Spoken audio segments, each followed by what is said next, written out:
What's up, Ninja Nerds? In this video today, we're going to be talking about lung cancer, and this is part of our clinical medicine section. If you guys really do like these videos and they're helping you, please support us. There's a bunch of different ways that you can do it. Hitting the like button, commenting down in the comment section, subscribing, all of those things go a long way with the good old algorithm, so please do that. Also, I really suggest this. Down in the description box below, we got links to our website. On our website, we'll have things like notes, illustrations, quiz questions, so many things that we can offer you that'll truly help you to understand that concept. So go check that out. Without further ado, done with my sales pitch, let's get right into the pathophys. All right, so let's discuss the pathophys, and we'll discuss some causes when it comes to lung cancer. When we discuss pathophys, the two big things that I want you guys to understand is the types, right? So there's the subtypes of lung cancer. We say small cell, non-small cell. And we really can define this, yes, based upon the actual histopathology. When you look at these cells, they look small, they look hyperchromatic, they're poorly differentiated. But the other really important thing for small versus non-small cell is very, very rapid, aggressive growth. This one, it's not going to be as rapid. It may be slower, kind of progressive growth. That's the real big difference between these. Is again, yes, it is going to be small, oval, round, hyperchromatic cells, but these things proliferate like rabbits. This one, not as fast, not as proliferative, and as rapid. Big key difference. Now, when we talk about small cell, and really any of these lung cancers, we got to know where they're locating or where they actually start to form. Because one is it actually helps us with the exam. If you read in the exam and you say, oh, there's a central mass, there's really only two types of lung cancers that most likely present within the central portion of the lung. If you think peripheral, then there's some other ones. So that's really, really helpful for your exam and in the actual wards. So small cell lung cancer, it prefers the central airways. So a central hilar mass is going to be what you want to really be looking for. So central hilar mass. So for example, we'll represent this in like a pink color. Let me get my pink marker here. We're going to say here is going to be a bronchus, and we're going to have some cells that malignantly transform, and these things start growing like crazy. And here I have a big mass in the central part of my airways near the hilum, because the hilum is that entryway where what? The primary bronchi, the pulmonary artery and veins kind of come in and out of the lung. So that's going to be my central location. But when I zoom in on this one, so histopathology-wise, when I take a biopsy, so this one I would do a bronchoscopy, I would take and I would biopsy this tissue. After I do a biopsy, what would you be looking for? And you're probably like, Zach, why in the heck are we talking about diagnostics here? Well, I think it's crucial that we get some headway into actually having some identifiers or classifiers, that things that when we look under the microscope, this is a little bit more of the initial step one stuff, that you think about how would I see under the microscope the types of cells that represent small cell, adeno, large cell, etc. So for small cell, the cells that this actually derives from, if you took a piece of the epithelium, you'd have these blue cells. What are those? Pseudostratified ciliated columnar. You'd have these green cells. Those are your goblet cells. They make a lot of mucin. You have these red cells, which are your basal cells. They're the progenitor cells, and they can make really any of these. And then you got these little pink buggers, these little sons of guns. These little fuckers right here are called the neuroendocrine cells. What are they called? They're called the neuroendocrine cells. Now, we also give them what's called the Kolchitsky cells. Now, these cells, the neuroendocrine cells, that happens is these guys are really the problematic issue. They undergo malignant transformation. Maybe you smoke, maybe it's some radon exposure, some asbestos, whatever it is. They undergo some mutations. When they mutate, they gain that capacity to either shut off tumor suppressor genes or turn on proto-oncogenes. And guess what starts happening, man? These things start rapidly proliferating. And that's the really important thing to consider with this one. So again, I want you to know which are the cells that are really going to be the problematic issue here, and it's those neuroendocrine cells or the Kolchitsky cells that undergo this malignant transformation and make this big mass that we see. All right? So when you look at these, they're going to be the Kolchitsky cells, which when you look at these cells under microscopy, they're small, round, kind of like hyperchromatic cells. That's a really important thing. Now, the other thing is that when you take these cells and you do what's called immunohistochemistry, you try to look and tag specific types of molecules that are present in this one, it's almost always positive for a very specific type of molecule called chromogranin A. All right, chromogranin A. Now, here's what I want you guys to think about. When we got this small cell, what do I want you to take away from it? Central mass. If I take and I biopsy that thing, what am I going to see? I'm going to see those neuroendocrine Kolchitsky cells. If I stain them, what is going to come up? Chromogranin A. This is a really big thing to take away from this. All right? Now, you're probably going to start asking the question, Zach, I'm really kind of confused as to how these cells actually proliferate. Well, we'll talk about it. Oftentimes, there's some type of carcinogen. And then, therefore, that carcinogen causes damage to the DNA, which leads to a mutation. That mutation then leads to a loss of function or gain of function of a particular type of gene. And that will cause this proliferation. We'll talk about that in a little bit. But before we do that, let's move on to the next component here, which is the non-small cell lung cancer. So with this one, we have adenocarcinoid, squamous, and large cell. So there's 4 different subtypes to this one. How am I supposed to remember this, bro? Don't worry, I got you. Adenocarcinoma, most common. It is the most common lung cancer in general. And actually, when you compare non-small cell and small cell, non-small cell significantly more common. All right, maybe 15. This accounts for maybe around the 85%. Now, adenocarcinoma location, this one loves the peripheral locations. So what happens with this puppy is it loves to really involve more of the bronchoalveolar tree. And so you're going to get a tumor that's most likely going to form within the periphery. So this is going to give you more of your peripheral tumors or masses, all right? Now, if I took that tissue, zoomed in on it to take a look at it, what would I see, all right? If I took that tissue and I zoomed in on it, what we're actually looking at is we're looking at this bronchoalveolar tree. So here you're going to have like a respiratory bronchial, and then here, you're going to have the alveoli, right? These are my alveoli.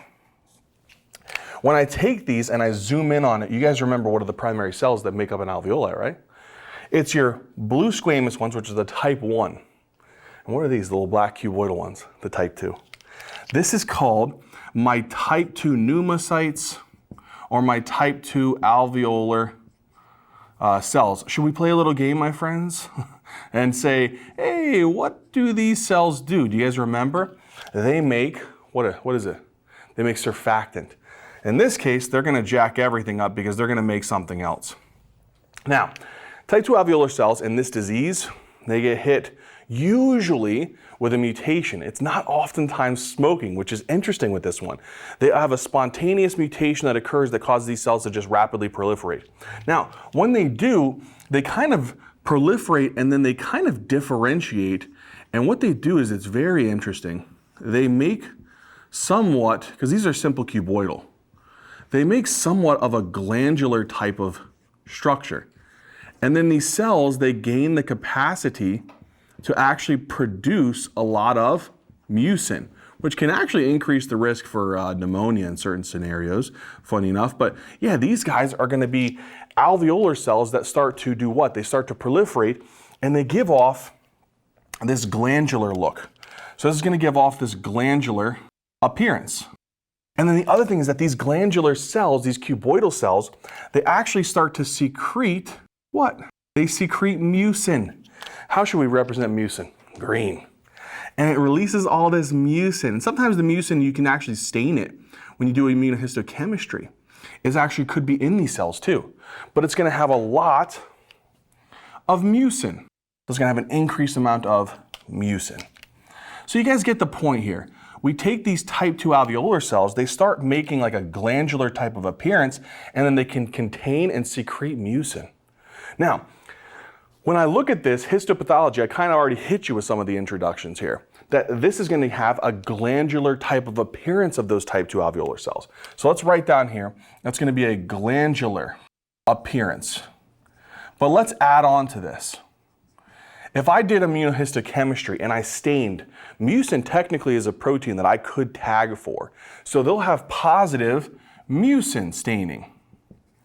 And you know what else is another protein, or another kind of marker, actually, I should say, for adenocarcinoma, which is actually kind of high yield? It's called TTF1. TTF1. If a patient comes here and you see this, you see the mucin or you see the TTF1, you think adeno, all right? Now, I don't want to go crazy on this, but there is a subtype of adenocarcinoma called bronchoalveolar carcinoma in situ, meaning it kind of stays within this kind of like alveolar area. It doesn't invade the basement membrane and spread. All right, so that's one can have a kind of a decent prognosis, but one of the problems is it produces tons and tons of mucin in the airways and can cause a lot of pneumonia. But that's something to just keep in mind is bronchoalveolar carcinoma in situ. It's kind of like a little tweener where it's about to become adeno, but it's not breaking through the basement membrane. All right, so next one is carcinoid tumors. Now, carcinoid tumors, usually with these, they're not super common. They're very, I'd say relatively rare. But one of the things about these is they are also a central mass, but they're usually kind of endobronchial. They don't usually get too big. So it's gonna be more of a central kind of endobronchial mass. With these masses, one of the things I want you guys to remember is, again, not super common as compared to things like squamous and adeno and large cell. But when we actually take this one, this is gonna sound kind of familiar. If we take and we were to actually biopsy this tissue, and if we did the biopsy, we would see, again, pseudostratified ciliated columnar. These ones are your basal cells, the progenitor ones. This is gonna be the ones that are making a lot of our mucus production, right? So goblet cells. And then this guy, neuroendocrine cells. So it's funny because this is the tumor. This is the one that actually makes this mass. It undergoes a malignant transformation and it makes this tumor right here that you see. And you're like, wait a second, weren't these the cells for small cell? Yeah. The difference here is that these become a little bit more well differentiated. They don't get super aggressive. So this is actually going to be, again, our neuroendocrine cells. What are these cells called again? They're called the Kolchitsky cells. With this, if we took the histopathology, we would find these Kolchitsky cells are the neuroendocrine cells, right? So you'd find these Kolchitsky cells. That'd be positive for them. The big difference between this one and this one is that this one is very well differentiated. Very well differentiated. And so well differentiated means it's not going to be as severe of a prognosis. Poorly differentiated means it's a little bit more aggressive. Now, the other thing is immunohistochemistry wise, this is going to come up similarly. What kind of stain would we find in neuroendocrine cells? Chromogranin A. So we would actually stain this and we would see what's called chromogranin A positive staining. But again, I need you guys to really remember something super important. For the Kolchitsky cells, what's the big difference with these? These ones, I need you to remember, are well differentiated. So let's actually remember an important distinction. So when we say carcinoid versus small cell lung cancer, the big thing here is that this is going to be what? For carcinoid, it is well differentiated cells, all right? That is a pretty high yield thing to take away from this, all right? Now, carcinoid tumors, again, you'll see this a little bit later, they have a very distinct presentation where sometimes they can present with this classic triad that we'll talk about a little bit later, all right? All right, that's carcinoid tumors. So when I say, okay, location so far, central hilar mass, you say small cell. If I say peripheral tumor, you're going to say adeno. If I say central endobronchial tumor, you're going to say carcinoid. If I say which ones are neuroendocrine cells, you'd say small cell and carcinoid. If I say which ones are really well differentiated, you would say carcinoid. If I say they stain chromogranin A positive, you would say carcinoid and small cell. If I say they stain positive for mucin or TTF1, you would say adeno. Now, we come down to this son of a gun here, the good old squamous cell. Squamous cell is a nasty one too. It's pretty bad. This one is a central mass. So this is going to give you a central, but here's the big term that you want to see. So central cavitary. It's a cavitary mass. So it likes to cavitate. And when we see this one, again, it's actually kind of important to remember that this one is usually going to be, again, pretty nasty looking mass here in the central portion.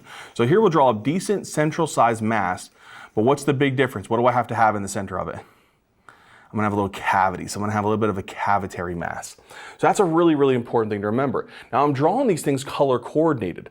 Do you guys notice how adenocarcinoma was black and how neuroendocrine carcinoid cells were pink? This one's red. So if I actually did a biopsy of this one and I took a look at this biopsy, I see pseudostratified ciliated columnar. I see my basal cells, or the progenitor cells. I see the cells that are making a lot of my mucus, right? My goblet cells, and I see the neuroendocrine cells. Which cell out of this do you think is malignantly transformed? The basal cells. That's the one that gets affected here, is it's gonna be our basal cells. These are the kind of like the progenitor cells. They kind of make some of these cells here a part of our epithelium. So it's the progenitor cell, essentially. These ones undergo malignant transformation. And what they transform into is squamous cells, like the tissue that's on our skin or in our esophagus. Can you imagine that? And you know what squamous cells, they're kind of unique in that they make a very significant amount of a protein that kind of makes our skin or maybe even parts of our esophagus really resistant to abrasion. It makes it tough. Do you remember what that protein's called? Keratin. Keratin. So this is gonna transform, man. And what you're gonna get is, you're gonna get a lot of squamous cells, and they are gonna be filled with keratin. All right, we call them keratin pearls sometimes. That's actually kind of interesting. So here, I would represent this. Let's do it like a little bit of orange, maybe a little bit of contrast here. You're gonna see all these like things here. There's gonna be these like little keratin pearls. And this is just chunks of keratin that these cells are meant to actually secrete. But they should not be secreting this in the lungs. You see why that's a problem? They also have something else here called intracellular bridges. They're kind of like these little desmosomes that stick them together to hold them nice and tight. But here's the thing. If I were to look for a tag, so if I said TTF1, mucin, adeno, if I said the chromogranin A, you'd say carcinoid and small cell. For P40, that's squamous cell. So this is gonna come up with a P40 positive staining. I know this is a lot, I know, but we will recap this when we get into the diagnostic section. But again, really important thing to remember here is that when you look at these squamous cells, and you look at them, they're gonna be filled with what? Let's just remind ourselves here. What are they gonna be filled with? What is this orange structure here? These are our keratin pearls. And then they're gonna have like little connections between them. What are these little guys here? Are desmosomes. So when you look at these, the key thing to remember is these squamous cells are gonna have lots of what's called keratin pearls, and they're also gonna have intercellular bridges, which are basically just these desmosomes. And that's some characteristic findings that you want to be aware of when they talk about this. Sometimes they'll bring step 1 questions into this, but you want to be aware of this on your step 2 exam, especially in the diagnostic section. All right, squamous cell, boom, roasted. Let's come over here to the large cell. Large cell is a son of a gun because when we think about this one, location-wise, it can occur really most often in the periphery. So it's most often going to be in the periphery. Now, when we get this lesion, here's the thing that's weird about this one. It don't look like nothing. It don't look like nothing. I don't know where the heck this thing came from. And so when you actually take a look at this, again, it's going to be more of a peripheral tumor or mass. But when you take and you biopsy this thing, you're like, dude, it doesn't look like anything I've seen so far. That's the key. It looks nothing like it. You're like, I don't know what in the Sam heck this tumor is. I really, really don't. It doesn't look like anything I've really ever seen. And it doesn't stain with any of the other things that I've seen. So I'm not even kidding. Within the name, these are large, poorly differentiated cells. So on histopathology, you're going to see large, poorly differentiated cells. And here's the key thing. When they tag this thing, it doesn't tag for shat. All right? That means that you're going to get negative P40. So it's not going to come up with the squamous. You're going to get negative TTF1, which means it's not going to show anything for adeno. You're going to get negative for the mucin. You're going to get negative for what else? I can't fit it, so I'm going to bring it down here. You'll get negative for chromogranin A. That's the key big kind of takeaway for this son of a gun here, is it's not going to have any kind of markers. It doesn't look like any of the cells.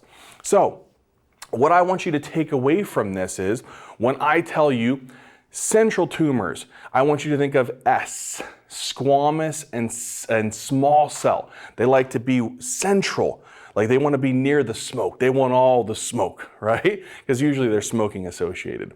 Your peripheral is going to be adeno and large. The one that's kind of a funky one that we kind of just find a way to fit in there is carcinoid. Carcinoid technically likes to be an endobronchial central tumor.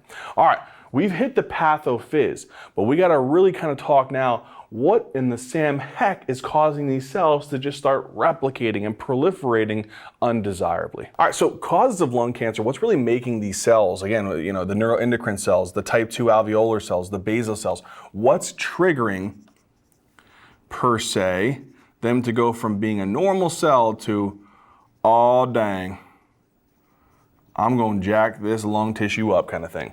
So what's triggering this malignant transformation? That's what we need to really know. And oftentimes, what makes this neuroendocrine cell kind of become very poorly differentiated Kolchitsky cells that grow, or the type 2 alveolar cells, or the basal cells to grow, is going to be carcinogens. These are the real reasons, and these basically are kind of coming here and triggering these cells to undergo mutations. The mutations cause loss of function of specific types of tumor suppressor genes, and then these cancers grow. Sometimes it can even be proto-oncogenes too. But what are these carcinogens? So there's a couple of them, but I think there's three primary ones. So obviously smoking is going to be accounting for the bulk of it, all right? So if you're out there, you know, taking down 3 cigs at a time, you probably should stop, bro, because 80 to 90% of lung cancers is due to smoking. Now, the other one is radon. Radon will probably come in as a close second, so make sure that you're kind of monitoring those like Toby in the office. And then the other one is asbestos, all right?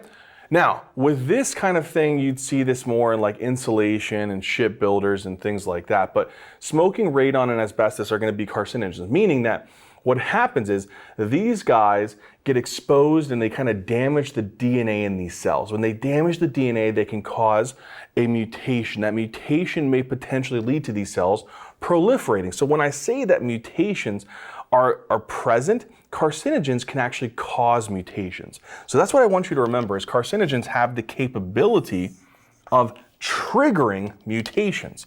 When I talk about mutations, on its own though, it's really, really crucial that you can remember that mutations don't always have to be triggered by a carcinogen. They can happen spontaneously and we have no control over that.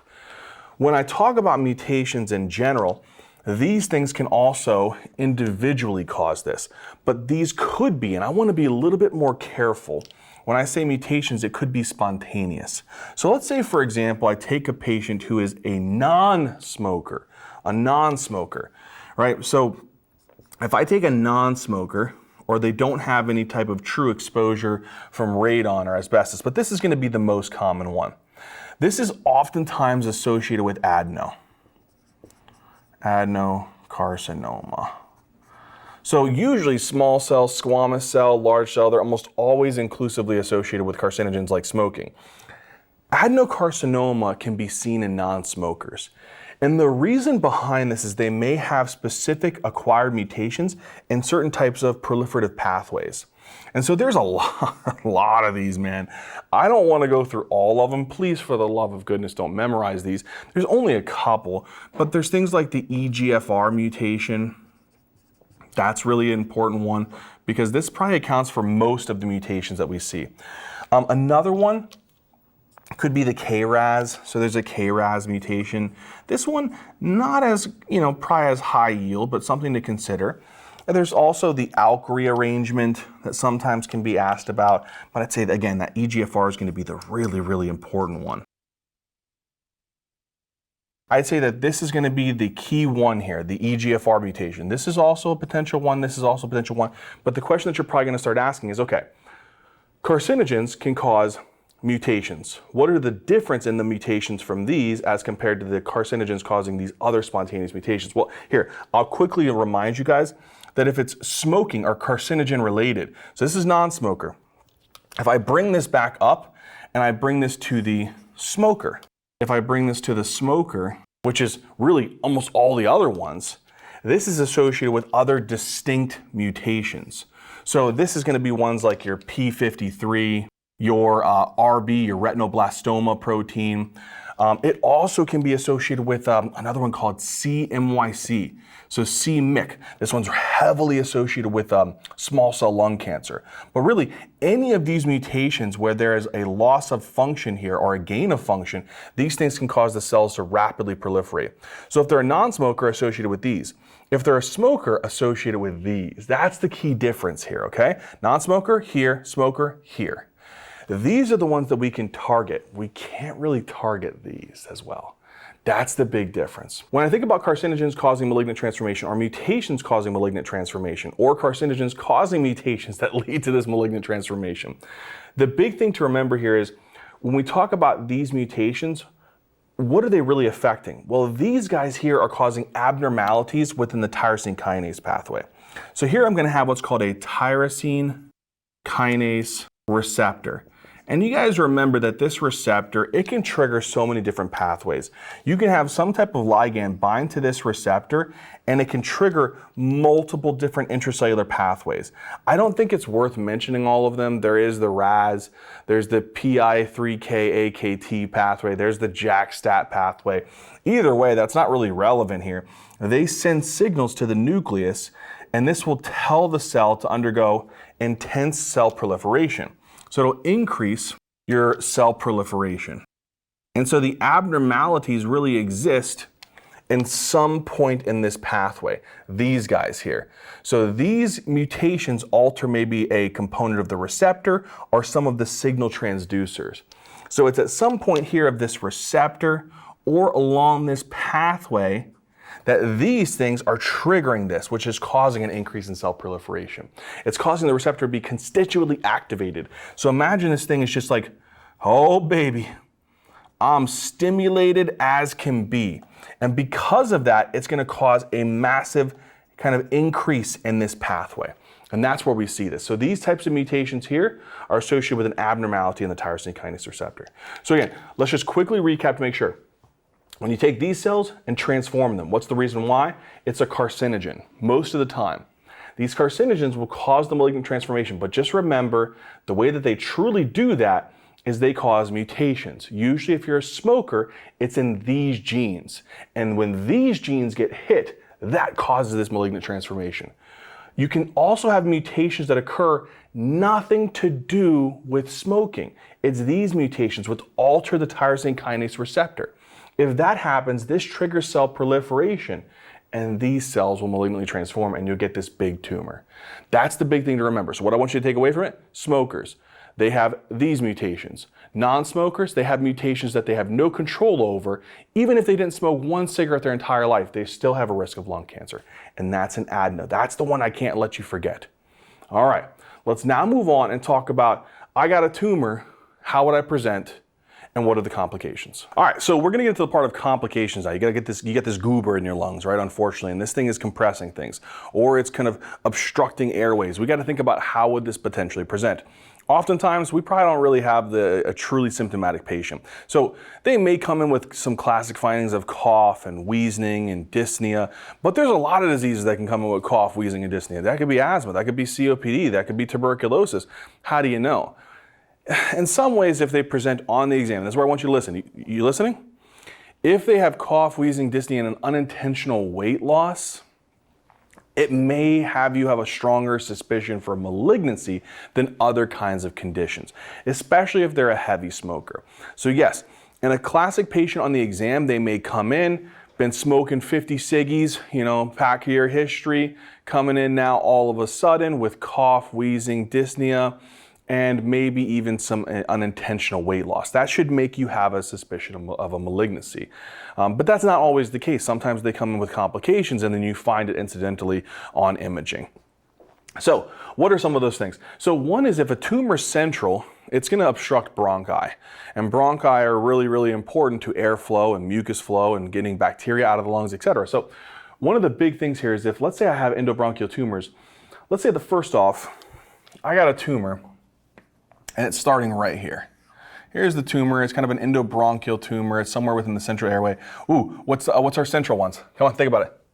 Squamous and small cell, you got it. Now, if I take these puppies here, and what happens is we have bronchial arteries, which are high pressure arteries that are kind of supplying some of these cells. If this tumor invades, this thing invades into those arteries, it's game over. So that's what I want you to remember is, does the tumor invasion, so tumor invasion into bronchial arteries? If so, watch out, man, because you could actually have these guys erode. So let's say here I kind of zoom in on it, right? And then this patient can get hemoptysis. The reason why is here's the tumor, here's the bronchial artery. If this thing kind of starts invading out here to that bronchial artery, guess what can start happening? Blood can start leaking into the bronchus. And then what can happen is that could be coughed up. So that's the big thing here is hemoptysis could be a presentation. Now clinically, hemoptysis is coughing up blood. So it's different from hematemesis, which is vomiting up blood, but it's going to be coughing up blood. Now it is rare for this to be massive, and that can help somewhat in the differential. If you have a little bit of streaking of blood on your hand or a Kleenex or a napkin or something like that when you cough into it, that's definitely going to be more likely a presentation. It's a very mild type of hemoptysis because it's a slow, gradual tumor invasion into the bronchial arteries that's causing this type of presentation because it erodes into the vessels, and that's going to lead to this blood leaking into the bronchial tree. If it was massive, large amounts of hemoptysis, you think about tuberculosis, you think about bronchiectasis, you think about an enchovasculitis, you don't think about malignancy, all right? Now, if a tumor is pretty big, man, and I've actually seen this in the ICU a lot, maybe not necessarily from tumors, but from mucus plugs. It can kind of act the same way. Here you have a tumor that maybe almost partially or completely obstructs that bronchial tree. Now you know that if I do that, we naturally are supposed to move mucus through this to be spit out. Now in this scenario, what did we just do? This thing was bleeding, this one. It was bleeding because the tumor invaded into the bronchial arteries. So this patient is going to be coughing up some blood. But what if I had a patient who wasn't coughing up blood via hemoptysis? What if, in this scenario, I have so much bacteria and mucus that can't be mobilized here because this tumor is obstructing it? Then what happens is this mucus and bacteria, these things just stay, man. You know, and as they stay, they really kind of colonize, and eventually they start to cause infection and inflammation. And then before you know it, what just started off as just a tumor there blocked all this bacteria and mucus, and you end up with an infection of the lung tissue. If this tumor happens right here, it basically obstructs mucus flow. And that mucus flow, if I'm obstructing, so normally you have cilia, right? So let's say that I want to move this big mucus chunk right here. And you know mucus, and you know, come on, think about it. Bacteria is present in pretty much kind of any lining of the tissue. It's supposed to be a kind of a natural commensal relationship. So there's going to be some bacteria that are present here, which I'll represent in kind of this like maroon color. But if I can't move the bacteria this way, because of why? Because I got this goober here that's occluding it. This is going to start building up. Mucus bacteria are going to build up just past this or post to where this obstruction is. And that, you got a recipe for pneumonia, dude. And so post-obstructive pneumonia is a pretty scary one. And funny enough, this actually tends to be one of the most common presentations, especially in your textbooks. But you want to look for this in a patient who comes in with like fever. You want to look for it in like cough or dyspnea. Now, that cough is usually productive. So most of the time in this scenario, I want you to think about this illustration as someone hacking up kind of a purulent type of material, all right? The other thing here is, not only do I have fever, cough, and dyspnea, but here's the other thing. If you get a chest x-ray on this patient because they come in with features of pneumonia, they'll have pneumonia in the same lobe. Right? So you're going to see oftentimes recurrent pneumonia. And that recurrent pneumonia is going to be in the same location. So for example, let's say I had a patient, I diagnosed them with pneumonia, and it's in their left lower lobe. They come back a couple months later, they got an infection in that left lower lobe again, and then an infection in that left lower lobe again. That should have a high degree of suspicion of malignancy. So when I say recurrent pneumonia in same location, what should you start to have, like little pings going off in your brain? Location, you think malignancy. And then you start kind of investigating this. So recurrent pneumonia in the same location, malignancy. You got to figure out what in the heck is obstructing this. Because oftentimes what happens in the ICU is we get patients who get mucus plugs. And the mucus plug, you can't get airflow in. So what do you think happens to this portion of the lung? It shrivels up, right? And that's called atelectasis. So post-obstructive atelectasis is also something that you could see with these tumors. And then if you have the atelectasis, guess what? That also is a potential risk for infection occurring there. So post-obstructive atelectasis and post-obstructive pneumonia are very common presentations of patients coming in with these central endobronchial tumors. So now peripheral tumors, you want to think about adenocarcinoma, you want to think about large cell carcinoma. As compared to central tumors, you think about squamous and you think about small cell. Now, if I got a peripheral tumor, come on, let's just think about this a little bit, guys. We got a tumor hanging out here near the periphery. What is it next to? Come on. It's next to the pleura. So I can get some pleural invasion. And if I invade the pleura, then I'm going to start getting effusions, and that's oftentimes a pretty scary one. So if this tumor starts to invade the pleura, that's when you can get these malignant pleural effusions. So again, we were worrying about pleural invasion. So that's a concerning feature. Now let's say here we kind of zoom in a little bit on this area. So here's the blood vessel, here's the alveolar kind of like member, or the parenchyma of the lung. And then here is the visceral pleura, here's the parietal pleura, and here's the pleural cavity. You see how this tumor was supposed to be confined to the lung parenchyma, but it invaded here into that visceral pleura. At that point, you cause injury. That's injury. And also, these tumors, they also are capable of producing small amounts of cytokines. And so what they'll do is, whenever there's kind of injury, it will release different things like interleukin-1. It'll release things like tumor necrotic factor alpha. It can even release things like interleukin-6. And just in general, it's going to cause localized injury. But either way, this tumor can gain the capacity to secrete these cytokines. These cytokines can go and act on the vessels and do what? Make them leaky as a son of a gun. If I make this thing leaky, so I increase the permeability, of these capillaries that are sitting near the pleura, what do you think is going to happen? Things are going to start leaking out. And I'm going to get things like proteins, which can actually fit through these big spaces now. I'm going to get things like LDH that can fit within these spaces. And so you're going to get things like lots of LDH and lots of proteins that are going to really accumulate out here. And it's going to be a recipe for making fluid build up in the pleural cavity. And what's that called whenever you get lots and lots of fluid in the pleural cavity? A pleural effusion. And if it continues to keep happening over and over again, that's what we call a malignant pleural effusion. Now, malignant pleural effusions, once this happens, it's very important to remember that at this point, we have stage 4 lung cancer, which regardless of which type it is, this is stage 4 lung cancer. All right, so that's a really important thing to remember. Once we get to this point, at stage 4. Just like when I told you guys inflammatory breast cancer, usually when it presents, it's oftentimes stage 3. If you have a malignant pleural effusion, this patient's already stage 4. So that's pretty sad. Now, the other thing is that you can also have a lot of these malignant cells that flake off. So you see how these malignant cells are kind of like here? What if they flaked off? They could also be in here. And so sometimes they can even invade this vessel too, and you can even get blood. So when I think about clinical presentation for these patients, oftentimes I think about how a pleural effusion would present. It's not always super obvious, but you may have some dullness to percussion, right? What else? What else is another potential presentation? If I were to go and I would actually listen to that side, what would I hear if I have a lot of fluid that's kind of between the pleura and the lung? I would have decreased breath sounds. So there may also be some decreased breath sounds. So that's the other thing I would want you guys to remember is that they can present with this, but oftentimes that's not very specific. There's a lot of things that could do this. So then what you'd have to do is you'd have to get some type of chest x-ray. And this chest x-ray would likely reveal a large pleural effusion and probably an associated lung mass.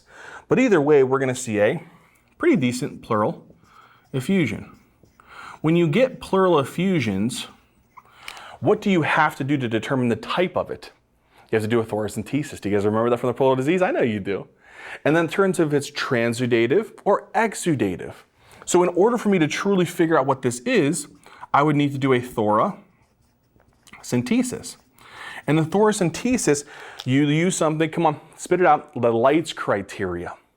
And the Lights criteria in simplicity tells me, what's the LDH? What's the protein, all right? And if I got a lot of LDH and a lot of protein in this pleural fluid, it tells me a permeability problem, a leaky problem, not a pressure problem. So if I have lots of LDH and lots of protein, usually LDH greater than 0.5, protein greater than 0.6 when you compare it to the serum, and there's 2/3 the upper limit of normal of the LDH in the pleural fluid as compared to the serum.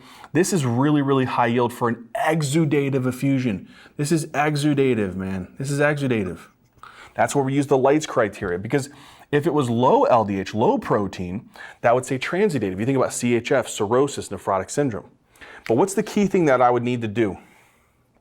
I'd need to send to cytology. If I sent and I actually looked for cells, what kind of cells would I find here? Would I find white cells and bacteria and stuff like that that would suggest paraneoplastic effusion? No. I would get cancer cells. So I would do cytology, and the cytology would show malignant cells. So this is kind of a nice little recap here of when we talked about pleural diseases. So when a patient comes in and they have a pleural effusion, you definitely can't always rule out that it could be malignancy related. If it's recurrent, if it's continuously happening, you should do a thoracentesis and figure out how it's actually going to be presenting. All right? Now, you'll see this with adeno, you'll see this with large cell. For the central tumors, you're going to see squamous and small cell. All right, what if these tumors are near the apex? Because you know cancers, malignant tumors, they're usually more upper lobe, whereas more of like benign nodule kind of appearances are usually middle, lower lobe. So if you get tumors up here near the upper lobe, especially near the thoracic outlet, what can I mash on? Oh, there's a bunch of nerves and vessels. Let's talk about that. Compressive effects of these tumors are sometimes classic exam questions and things that'll tip you off to really think about a tumor that's a little bit more apical. So a lot of the times when we think about upper lobe tumors, especially if they're near the superior sulcus, we call those Pancoast tumors, right? And these tumors can mash on a lot of different nerves. And so let's think about some of these. The first way that this can happen is if you compress what's called the sympathetic chain ganglia. So let's say here's an apical tumor. And again, we can call these apical tumors, we can call them apical, or we can call them Pancoast tumors. Now, I ask you the question, my friends, which types of tumors would you associate an apical or Pancoast tumor with? I want you to write them down. Please pay attention. It used to be squamous, which was the primary one. Nowadays, we're seeing an uptick in adeno. Squamous adeno associated with apical Pancoast tumors. Now, this apical Pancoast tumor, look at this thing. Look at this son of a gun. It's just mashing on this thing right here. What the heck is this thing? This is our sympathetic chain ganglia. This is, again, what is this called? This is called the sympathetic chain ganglia. So we got this thing here. When these guys come up, you have some ganglia here that they'll synapse on, but this one, this nerve, this is your sympathetic nerves. Now imagine if I have some nerves running up through this thing, and it actually goes to your face. So just for now, I promise I'll make it a little bit more, detailed, but this is going to give sympathetic supply. So this is the sympathetic supply, SNS supply to the face. And there's specific structures. Just hold on. If I mash on this puppy here, I'm going to decrease the flow to the face. I'm going to decrease that sympathetic nervous system supply to the face. How is this going to present? Well, let's think about it here for a second. If I have this thing mashing, and here, I'm going to have a nerve, and this nerve actually runs through here, and it goes and supplies the iris, the pupil. It's supposed to control the pupil. And then there's another one here that's going to go and supply a muscle. So let's say here, I have a muscle. This is for the levator palpebra superioris. And then here I'm going to have a muscle, which is going to be for the iris, for us to have pupillary constriction or dilation. Right? When I have damage or compression of this nerve and this nerve, what's going to happen? If this is supposed to elevate my eyelid, I know it looks freaky right now, but it doesn't do that anymore because the supply is damaged, what's going to happen? That thing's going to droop. And so because of this, this is actually going to cause injury to the sympathetic nervous supplies, the levator palpebra superioris. What's going to happen? This is going to cause ptosis. It's going to cause ptosis of the upper eyelid. All right, from this component here. This is also supplying sympathetic supply to the pupil. Now, sympathetic dilates. Parasympathetic usually is going to constrict. But in this scenario, what happens if you lose the sympathetic supply? Will you be able to dilate now? No. So what will start happening is it'll start kind of constricting and getting smaller. So in this scenario, what's going to happen if I lose my sympathetic supply? I'll get meiosis, which is pupillary constriction. Again, not supplying the levator palpebra superioris, not causing dilation of the pupil, leads to ptosis and meiosis respectively. You know what else? The sympathetic nerves are also supposed to supply, let's represent this in blue here, you're supposed to be able to control the sweat glands. So here is going to be some sweating. On this side, what are you going to have? No sweating. There will be no sweating that occurs here because the sympathetic supply that's supposed to go to the sweat glands is lost. So you get what's called anhidrosis. Anhidrosis. So if a patient comes in with PAM, right? Ptosis, meiosis, and anhidrosis, you need to be thinking about Horner syndrome. Horner syndrome could be due to a lot of different things. There could be some kind of compression of this nerve, and there's a lot of things that could do that. Dissections can do that, but if I think about a tumor, a Pancoast tumor near the upper parts of the lobe, that can definitely smash on that. So Horner syndrome, think about that in patients with apical lung tumors. Okay, we got this one done, right? So we mashed on the sympathetic chain. What if we mash on the phrenic nerve? What happens then? Well, let's think about this. I got a tumor, again. This could be apical, it could even be central, so it doesn't have to just be apical. Again, the phrenic nerve comes down through the thoracic outlet, but it also moves down through the mediastinum. So if there's compression at any one of these points, you can get phrenic nerve paralysis. It doesn't just have to be at the apex.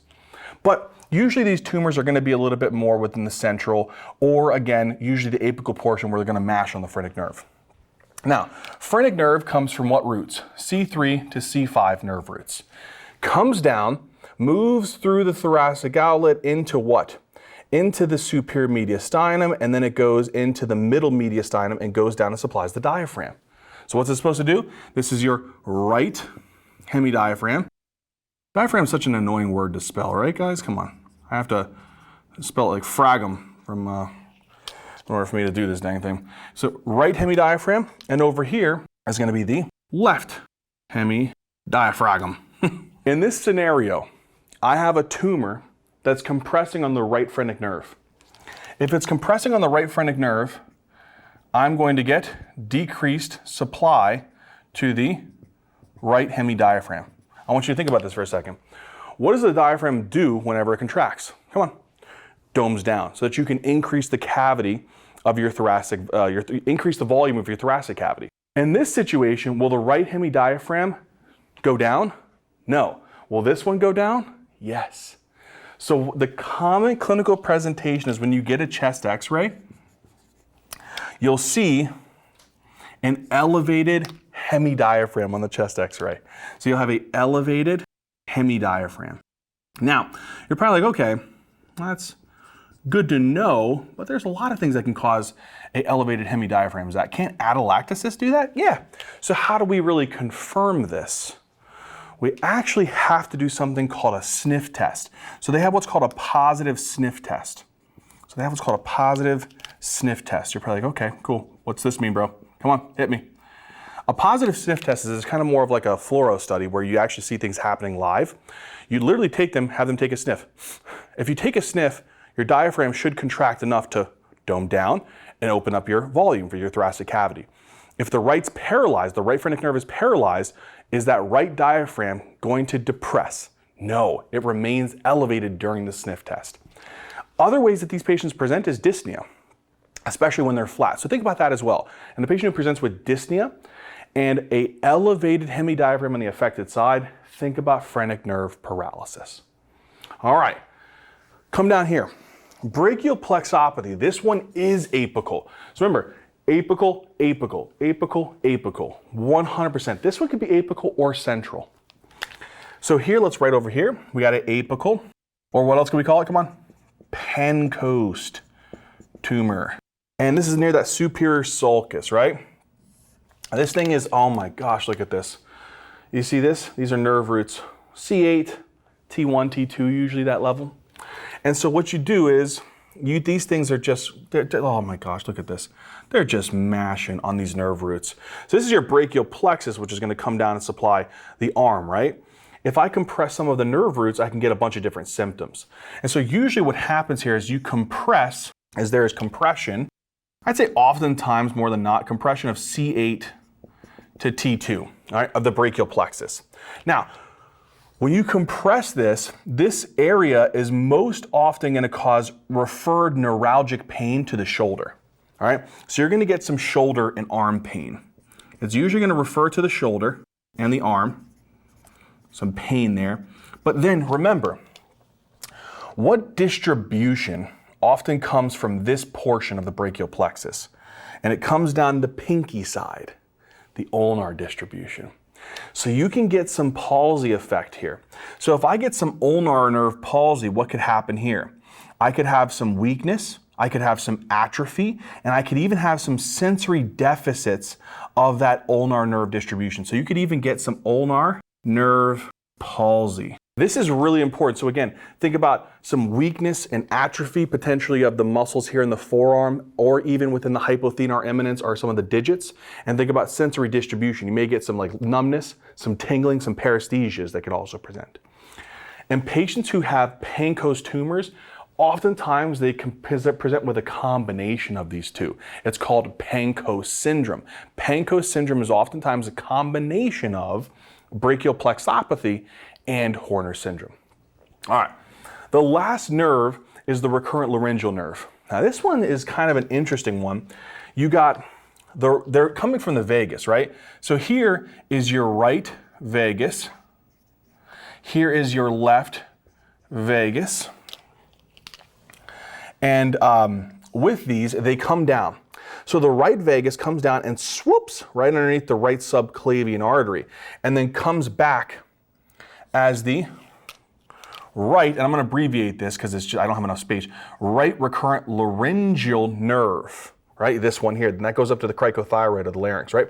And then this one, left vagus, and here, let me actually do this so we can kind of really identify. You see how I swoop it? Swoop it there, swoop it, and then we'll swoop this one here. This is going to be which one? Comes down, left vagus, swoops underneath the aortic arch, and comes up. This is the left recurrent laryngeal nerve.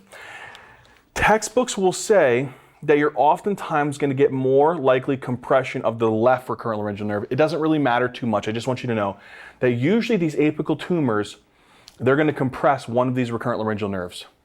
The recurrent laryngeal nerves, as they come back, they supply the vocal cords, really the cricothyroid, and that controls your vocal cords, right?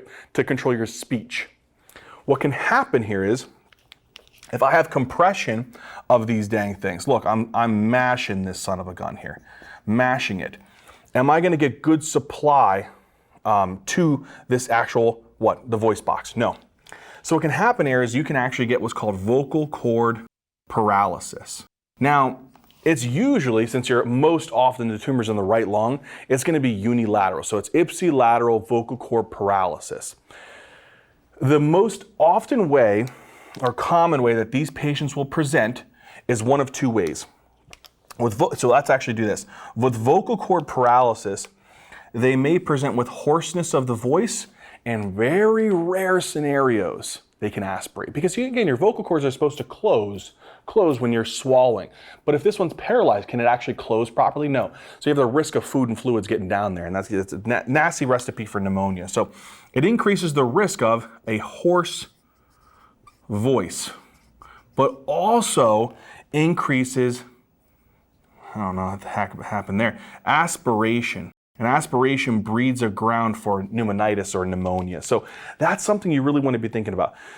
So if a patient comes in, they're saying, man, cough, wheezing, dyspnea, I got some unintentional weight loss, and then now they say, oh, I've noticed a change in my voice. It's really hoarse. I've been aspirating when I eat food or drinking liquids. I've also noticed that I had some dyspnea, and particularly when I got my chest x-ray last time, they said that my hemidiaphragm was elevated. They probably wouldn't say that, but you get what I'm saying? And they also endorse other potential features like ptosis, meiosis, and hydrosis. And then lastly, maybe they also endorse some pain running into the shoulder, the arm, and some weakness of the ulnar nerve distribution. Those are things to start thinking about as compressive symptoms. This is gonna come up in the exam, I promise, one way or the other. So really commit this to memory. The 4 nerves that are gonna be potentially pinched is going to be which ones again? The sympathetic chain, the phrenic nerve, the brachial plexus, and the recurrent laryngeal nerve. What else can be compressed? Let's talk about that next, and that's the superior vena cava. All right, my friends, let's move on now to talk about the compressive effects, particularly the vascular compression. So we talked a lot about the nerve compression. The vascular compression, this is a really, really scary one. So SVC syndrome is basically when a patient has extrinsic compression of the SVC. So what is it again? They have extrinsic, so usually a tumor, compressing on the SVC. Let's write that out. Now, the question that arises here is what is actually doing it? So remember I talked to you a little bit about how usually apical tumors will compress things like the brachial plexus, they'll compress things like the sympathetic chain, and then you can get something like a Pancoast syndrome with that. We also talked about phrenic nerve compression, recurrent laryngeal nerve compression, so things like that. In this scenario, again, it's more of a central mass, and usually these things have to grow pretty darn big. This is usually seen with small cell lung cancer and squamous cell carcinoma. So again, which types of tumors would be causing something like this? This is something that you would usually see with a central mass, and usually these central masses, the most common are going to be which two? Small cell lung cancer, which we'll abbreviate as SCLC, and squamous cell carcinoma, which we'll abbreviate SCC. So with this, we got this big old honker here, and look at this puppy just straight mashing on the SVC. Can you get a drop of blood down through that puppy? No siree. And so what happens is blood wants to rush this way, but it's blocked. And what happens is it starts to move upwards and backflow via the internal jugular vein, or it also starts to backflow via the subclavian vein. And what happens is you're gonna start getting some symptoms. And so you're gonna get a lot of edema or a backflow. So you're gonna get backflow through the internal jugular vein, and you're also gonna get backflow via the subclavian vein. And we'll talk about what that looks like though, but you can get backflow through subclavian vein. Now, if you get all of this backflow, what's this going to present as? Well, clinical presentation is, if I get backflow via the internal jugular vein, it's going to cause swelling. And a lot of types of distension, particularly of the jugular vein. So one way that this will actually present, let's say that this is via backflow. So let's abbreviate this as the internal jugular vein is the one that's being affected here. In that scenario, this patient will get what's called a JVD, jugular venous distension. All right, so that jugular vein will be popping, all right? The other thing that will also happen is they'll get a lot of face and neck swelling. So they'll get a lot of face and neck edema. The other thing that can really be scary with these, and we'll talk about it, is sometimes as blood starts to back up via the internal jugular vein, it can start to fill these like small venous collaterals near the larynx, and that can get super edematous and can cause laryngeal edema as well. That's a very scary complication. If it backs up via the subclavian vein, where will this one go? It'll go to the arms, the upper extremities.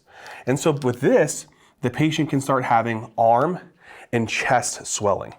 So this will cause arm and upper chest swelling. And sometimes this can even produce more of like a bluish like hue to it. It actually looks a little bit like this.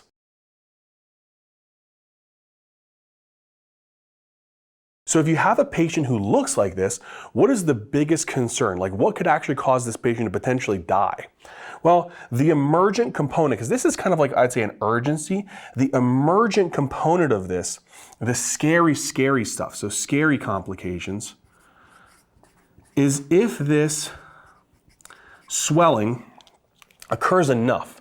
that I told you, it backs up via the venous collaterals near the neck. It can cause laryngeal edema. And that can cause a lot of respiratory distress. So laryngeal edema is the thing that you gotta be careful of. This is the scary one. The other thing here is the internal jugular vein. What else does it drain? Come on, think about this. You have your cerebral veins, right? So you have your sigmoid, your transverse sinuses, they all dump in and they go via the internal jugular vein. If you have a backflow in the internal jugular vein, you can't drain those sinuses. What happens if you keep a lot of blood inside of the brain? The pressure goes up, of course, according to the Monroe-Kelly doctrine. So another thing that can happen is this can definitely increase people's intracranial pressure. One of the things that when I worked in the ICU is we never wanted to plug up or put a central venous catheter in the internal jugular vein if they have high intracranial pressure, because you're impeding that drainage. Same thing here. If you have a big pressure dam, because of this compression, you're not able to drain that vein. And because of that sounds really funny, drain the vein. But if you can't release the pressure from the brain. That can really be disastrous in certain patients. All right, SVC syndrome, we got it. Compressing the SVC, blood backflows. That's where the issue exists, is right here. You're compressing on this area and blood can't move through, so it backs up. Looks like this. Real quick, let's do a quick recap, because I know we talk about a lot of stuff and I know it can sometimes be really stressful. When you're a student, you have to learn all this stuff and you got to take it for an exam.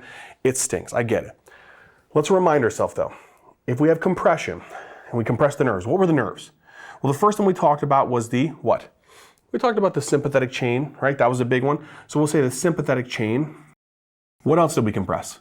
We compressed the recurrent laryngeal nerve. So we compressed the recurrent laryngeal. What else did we compress? The phrenic nerve was another really important one. And then what was the last one? The brachial plexus. So again, it's really important to remember that with these, you're compressing these in usually what type of scenario? The sympathetic chain and the brachial plexus are usually apical tumors. With this, these are usually central tumors or more hilar tumors, all right? With this one, you get Horner syndrome. With this one, you get vocal cord paralysis. With this one, you get a asymmetric elevation of the hemidiaphragm. In this one, you can get arm, shoulder pain, and then paresthesias in the ulnar distribution. With the vessels, what are you compressing? The superior vena cava. Where would this one be? More of a central hilar mass. Small cell lung cancer is the most common, but also consider squamous cell. All right, we've compressed the vessels, we've compressed the nerves. What's the last type of complications that we have to be worried about with a tumor besides them spreading? Another thing is that these tumors, some of them gain the capacity to make hormones. What? Yeah, and if they can make hormones, they can cause a lot of different paraneoplastic syndromes. Let's talk about that. All right, so paraneoplastic syndromes are basically whenever a tumor gains the capacity to produce hormones. That's where it's kind of nerve-wracking. And this is really high yield. So if you're taking your exams, there's at least 100% chance that one of these are going to come up. Most of the time, it's going to be focusing on small cell carcinoma or small cell lung cancer, so really pay attention here. But again, paraneoplastic syndromes, very common board questions that are going to come up. Now, how will they look? Well, again, the patients will come in, and usually in the vignettes, they're going to come in with some type of like non-specific symptoms, maybe a cough, maybe shortness of breath, maybe some wheezing due to the endobronchial kind of obstruction, or they could come in with some other complications like pneumonia, right? So post-obstructive pneumonia, hemoptysis. They could come in with compressive symptoms, compressing specific nerves, compressing specific vessels. But another way that you want to look for them to present is potentially with a paraneoplastic syndrome. How will that look? All right. Let's say you have small cell lung cancer. Now, small cell lung cancer is the most aggressive lung cancer. When this is present, what this thing has the capability of doing is producing hormones. Now, one of them, and again, it's because they're neuroendocrine cells. Remember the Kluczewski cells? The Kluczewski cells, they are neuroendocrine cells. They have the ability to produce hormones. And what they can gain the capacity to do is make a hormone. One of them is ADH. Now, if they produce too much ADH, this ectopic ADH is a problematic thing. The reason why is, if you guys remember, ADH will then circulate through the bloodstream, and what it'll do is it'll go over here and it'll bind onto this ADH receptor. You guys remember what kind of receptor this is, right? This is a vaso-2 receptor, vasopressin-2 receptor. This ADH will bind to the vasopressin-2 receptor and stimulate it. When it stimulates it, it sends signals that activate aquaporins. And aquaporins will open up, and when you open up this aquaporin, it's going to allow water that's moving through the collecting duct to start flowing through these puppies. So now water that's rushing through this area, here's going to be the water It's normally not supposed to be able to go through here. It's kind of impermeable or dependent upon hormones. If ADH is present, it's going to open up that aquaporin and it's going to flush that guy in. And when the water moves here, what's going to happen? We're going to end up getting a lot more water into the bloodstream. And so you get more water into the bloodstream and less of the water goes into the urine. So you're going to get more water in the blood and you're going to get less water that goes into the urine. Less of this is going to, look, we'll have a little bit of drippiness here. A little bit of drippiness here, and you're going to have less water in the urine, more water in the bloodstream. What this does is this makes a super, super concentrated urine. And the way we look at concentrated urines on specific tests is we look at what's called urine osmolality, which I'll talk about a little bit later because this is something that we just need to focus on the SIADH. Another thing that happens is when water gets into the bloodstream, that will actually do what to the bloodstream? Well, if you get lots of water, it actually kind of reduces the osmolality of the actual blood, the serum. And so that's one thing. But the other thing that happens here is there's two things. One, it's going to reduce the serum osmolality. But the other thing is it's going to dilute down the amount of sodium that's present within the bloodstream. And so it can drop the sodium, but it can also decrease the serum osmolality. So it decreases the osmolality, and it also is going to decrease the serum sodium. So here's what I want you guys to remember. If a patient comes in and they have a history of lung cancer, and all of a sudden they present with hyponatremia, all right, which is a sodium that is less than 135 milliequivalents per liter. Then you say, okay, they got hyponatremia. How do I know if it's SIADH? I send off a serum osmolality. What would my serum osmolality be? It'll be low, less than 300 usually. So they're going to have a low, and I'm going to abbreviate the serum osmolality. Then what you're going to do is you're going to then say, okay, I have a hypotonic hyponatremia. The next thing I need to do is look at the urine. What's the urine tell me? It's very concentrated. And that tells me that the urine osmolality is going to be really high. So I'm going to have a high urine osmolality, usually greater than at least 100 to 300. It's definitely going to be high. If that's the case, then I have right here a hypotonic hyponatremia, which is ADH dependent. And then what do? I look at volume status. What's the volume status for this patient? Euvolemic. Look at their history. They have lung cancer. That's how I would prove that this is SIADH. All right, next component here. It also can make other hormones, all right? What other hormones, you say? All right, this can also make what's called ACTH. Now this is kind of problematic because ACTH is normally supposed to be produced by the anterior pituitary. This is supposed to be produced by the what? The posterior pituitary. So when ACTH is released in large amounts, ACTH will go to the adrenal glands, the zona fasciculata. It'll act on the zona fasciculata and tell the zona fasciculata cells to make what? It'll tell it to make another hormone here called cortisol. And cortisol levels will go up. And when cortisol goes up, what does it do? I don't want to focus too much because we talk about this in the Cushing's disease and Cushing syndrome lecture. But what we know about cortisol is it has so many different multifactorial effects.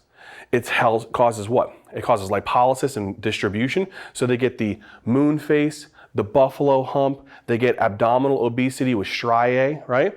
They also get a lot of muscle wasting. It also causes hyperglycemia. And what else? It can cause a lot of sympathetic activation. So it can cause patients to have a lot of hypertension.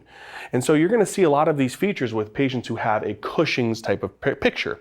The key thing here is when you have Cushing's, you always want to know, is it coming from the adrenal gland or is it coming from the pituitary or somewhere else? And so what you'll do is the patient will have a high cortisol. And then you'll also check their ACTH. What would their ACTH levels be? That'll be high.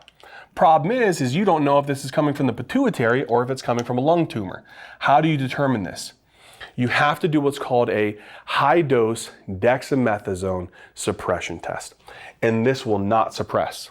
So if you do what's called a high-dose dexamethasone suppression test, you'll still have cortisol that's elevated despite that. So cortisol will still be increased. Whoo, son of a gun. Will be increased despite high-dose dexamethasone suppression. That's usually a telltale sign. All right? So if a patient comes in and they have Cushing-like features, check their cortisol, check their ACTH, and then from there you may have to do a dexamethasone suppression test, high dose, to see if it suppresses. If it suppresses the pituitary, cool.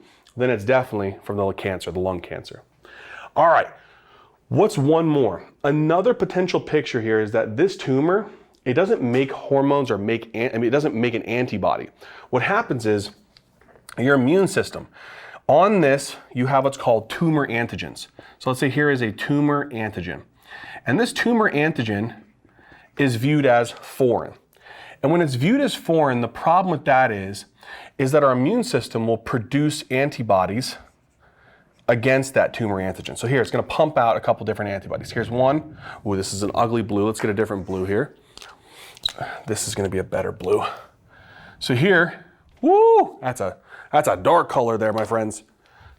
We're gonna have here some antibodies.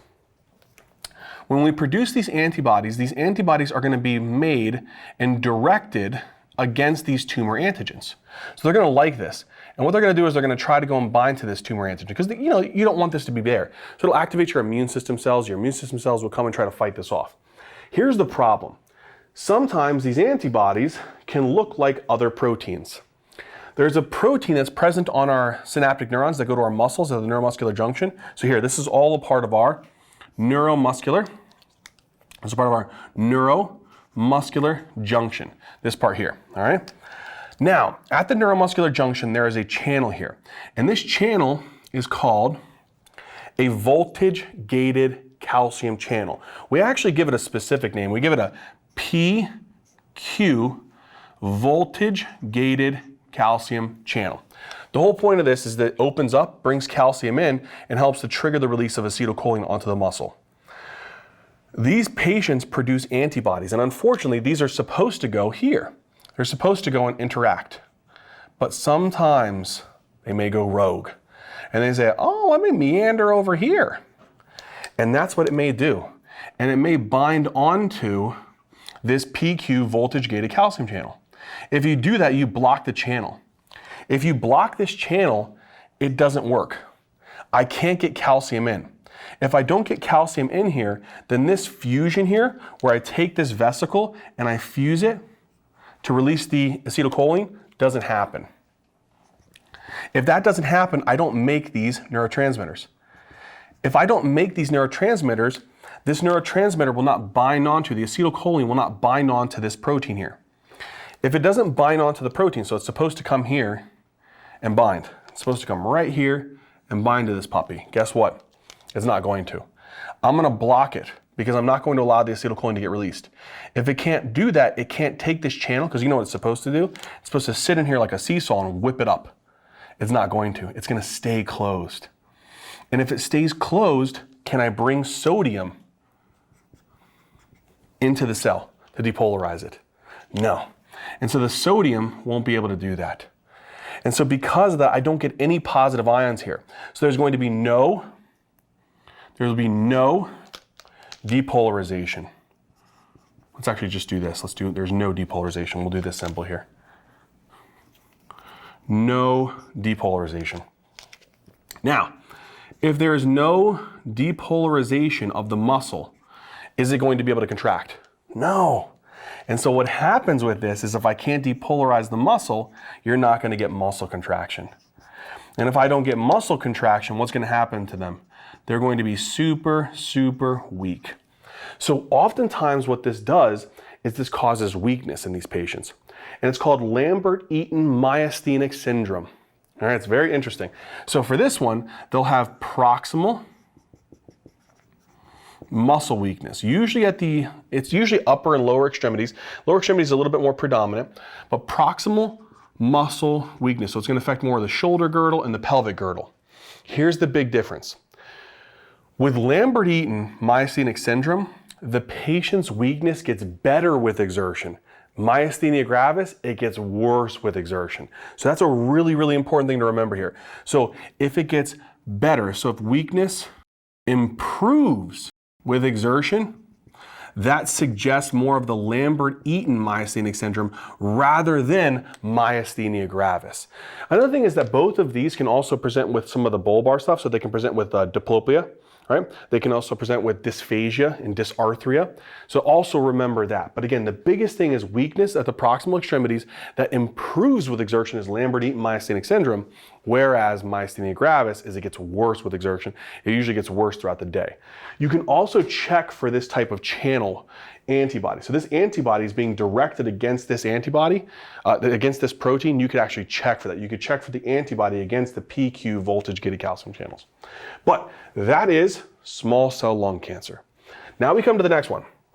Now again, if you're going to get tested on one, it's going to be these three. So I really wanted you to focus on these and think about it, okay? Adenocarcinoma doesn't come up as much. This one is actually not as high yield, but I want to quickly talk about it. Adenocarcinoma, this one does have the ability to produce different types of procoagulants. These are usually tissue factor. So tissue factor is probably going to be one of the big ones, but there is other different types of procoagulants. Now, when you make tissue factor, what we know is that tissue factor is a part of the extrinsic pathway. It activates factor 7. Factor 7 helps to activate factor 10. Factor 10, in the combination with factor 5, helps to be able to convert what? Prothrombin into thrombin. Thrombin activates eventually fibrin, and fibrin helps with forming a clot. So what's going to happen here? These patients will lead to the formation of clots.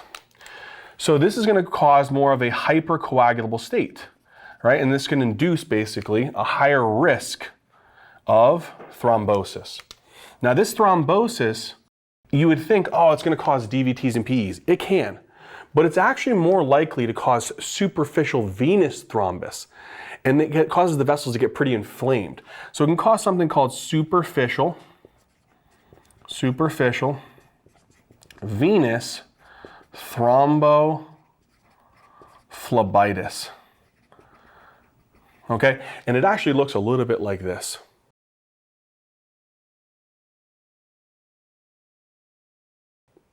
So you can see there that the patient has these hard, tender, red kind of cords. That's where the clots occur in the superficial veins. They get really blocked and they can cause inflammation of that vein. Other things that, yeah, you definitely have to be considering is that any kind of patient with cancer or malignancy carries that risk of thrombosis of a lower leg vein that can then spread and cause a PE. There's one other one that can sometimes be tested, and you want to think about it.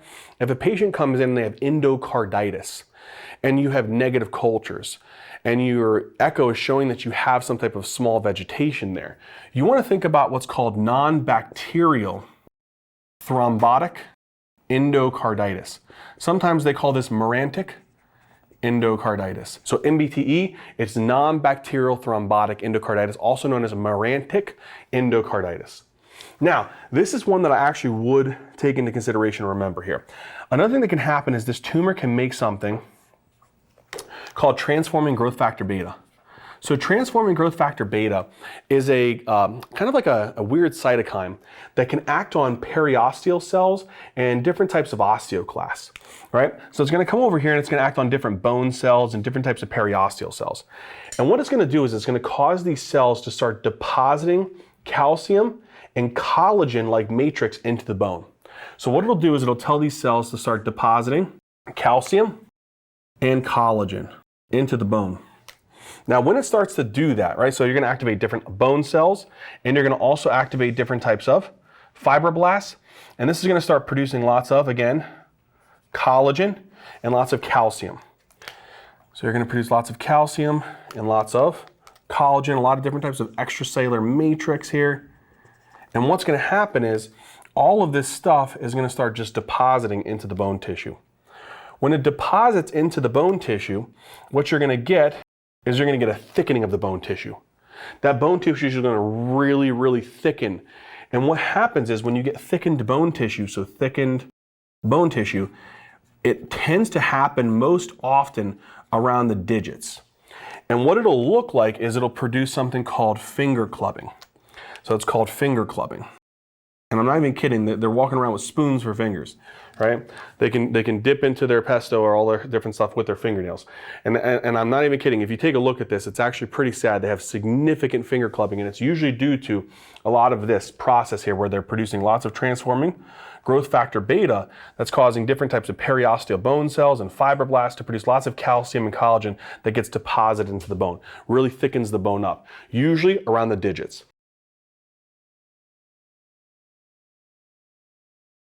So that covers adenocarcinoma. Now let's move on to the next component, which is squamous cell. All right, my friends, so now we move on to the next one, which is squamous cell. This one is a nasty cancer, and I think the biggest thing that you could be tested on is actually this one too. So small cell lung cancer, there's almost always a question on something like, Cushing's or SIADH or potentially even that Lambert-Eaton myasthenic syndrome. But another one that's really high yield for the paraneoplastic syndromes is definitely the squamous cell carcinoma. It can cause hypercalcemia malignancy. Now, the reason why this happens is this tumor, it actually gains the capacity to produce something called PTHrP. So this is called parathyroid hormone related peptide. Now this son of a gun right here, it's kind of like parathyroid hormone. It's just, it doesn't really act too much on the kidneys to hydroxylate, increase the activity of the 1-alpha hydroxylase enzyme. But this one right here, what it's gonna do is it's gonna go to the bones and it's gonna act on these osteoclasts. Right?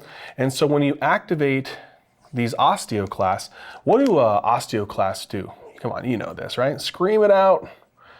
You're just at home and you're like, I know it breaks down the bone. Yeah. So osteoclasts, they're going to release things, different types of acid phosphatases and things like that are going to start breaking and eating away at the bone. And so as I start kind of chewing away at the bone, what's going to happen? Well, if I cause bone resorption, right? I'm going to start kind of liberating calcium and phosphates and stuff like that from the bone. So this is going to lead to a lot of like bone kind of resorption.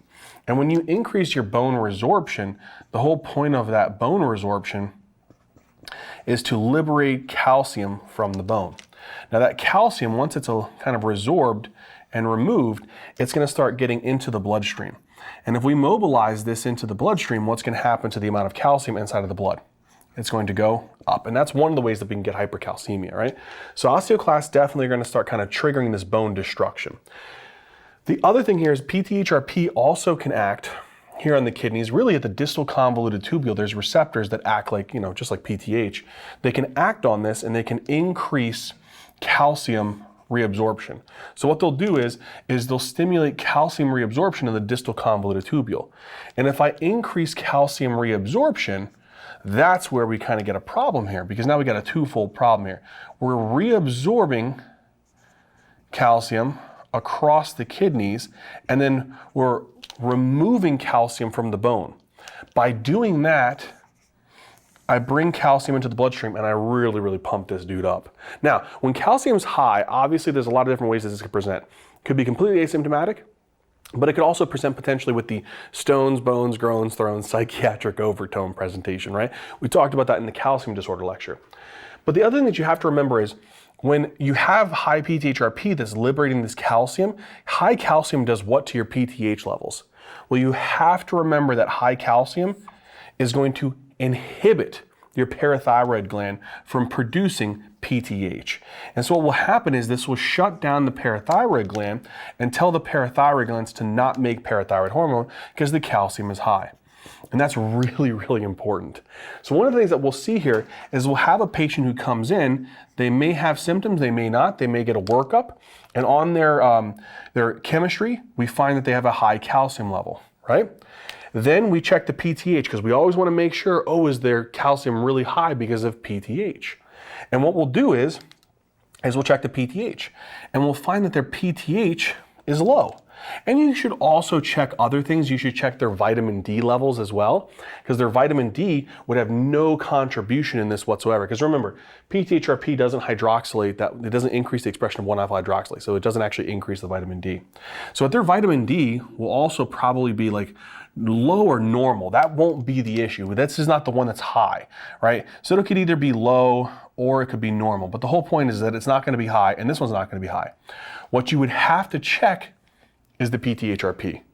And so if you see that this patient has a very high PTHrP, that is going to suggest that this is a hypercalcemia malignancy due to likely a squamous cell carcinoma. You'd also have to check to see if they have any metastasis as well. So check for any kind of lytic lesions of the bone. That could also be something to consider. But this is kind of a really, really big one to remember. All right, boom, shakalaka. Let's move on to the next one, large cell carcinoma. Large cell carcinoma isn't really known too well for causing a lot of these different types of problems like paraneoplastic syndromes, but what it has been shown is that it actually may release things like beta HCG. And beta HCG potentially can cause a couple different issues. One is it may increase the patient's estrogen levels. And so what that may do is this elevated beta HCG may cause potential, sexual dysfunction. Right? And so what happens is this may cause things like gynecomastia, right? And gynecomastia, usually what we would see here is you would see that these patients, if you check, you may check and say, okay, what could be other reasons of why they would have this? Now, when we check large cell carcinoma, one of the things that you would do is you would say, okay, they have gynecomastia, let me check the prolactin. And the prolactin shouldn't be the problem. This one should be kind of like normal, right? That's not going to be the issue.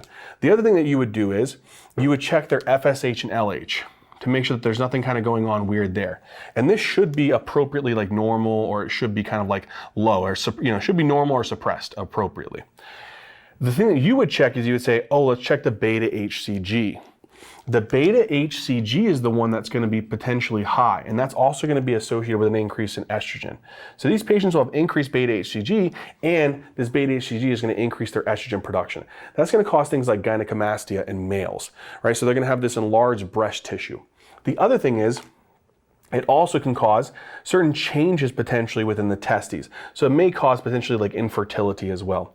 But here, another thing that we would want to remember is the beta HCG, again, it's also going to go here, and it's going to cause changes within the testes. So it may cause certain types of infertility issues or difficulty in being able to get a woman pregnant, right? So it may cause the patient to become more sterile. And reduction in libido, all right? So it may cause sterility, and it may also reduce, again, their testosterone production because you're increasing their estrogen production. This may also cause a reduction in libido. All right, sweet. So large cell carcinoma, again, remember, it's a pump up in the beta HCG. That's going to cause their gynecomastia. When a patient presents with large breast tissue, you should always check to see if their prolactin is high, their FSH and LH is high, or if the beta HCG is high. If their estrogen's high, okay, cool. Figure out if it's from FSH and LH. If that's normal, cool. Check the beta HCG. The other thing is watch for other types of secondary sex effects, such as are there problems with fertility or libido changes. All right. The last paraneoplastic syndrome is carcinoid tumors. Now, carcinoid tumors are interesting in the sense that they have the capability of producing a hormone called 5-hydroxytryptamine. And 5-hydroxytryptamine can actually be converted into serotonin pretty easily, actually. And so these things can pump out a decent amount of serotonin. Now, again, it's important to remember carcinoid tumors can occur in the lungs and they can occur in the GIT. Which one's more common? GIT. Lung, less common. But 5-hydroxytryptamine, it actually gets metabolized. And one of the things that can happen is with 5-hydroxytryptamine is this can act in a bunch of different ways because it can actually increase your serotonin, right? So it's going to actually get converted eventually into what's called serotonin. And so serotonin is really where the problem exists because increased serotonin can produce specific effects on the body, right? One of the things that can happen is serotonin can produce some changes. So it can act on a couple different tissues. One is it could act in the lungs, it could act in the GIT, it could also act on the skin. And it's going to produce a very classic triad. Let's remember this triad. The triad, if it acts on the lungs, is it's going to precipitate wheezing. All right, so it'll precipitate a wheezing effect. If it acts in the GIT, it's going to produce diarrhea. Right? It'll produce more of a secretory diarrhea. It's going to cause a lot of secretion. And the last thing is it can actually act on the skin, and this may be the niacin reaction. It can also cause flushing. So this is a very common triad-like picture. Now, carcinoid syndrome, with this also is really important that you pick up something else. Serotonin gets metabolized via the liver. And when it gets metabolized via the liver, it gets metabolized via what's called monoamine oxidases. And the monoamine oxidases convert this serotonin. So here, we'll put like a little, let's put a cute little enzyme. This is called a monoamine oxidase. Monoamine amine oxidase enzyme. It's going to catalyze this conversion. When it does that, it converts this into what's called 5-hydroxy-indole acetic acid. And this puppy is going to go right to the kidneys where it gets urinated out.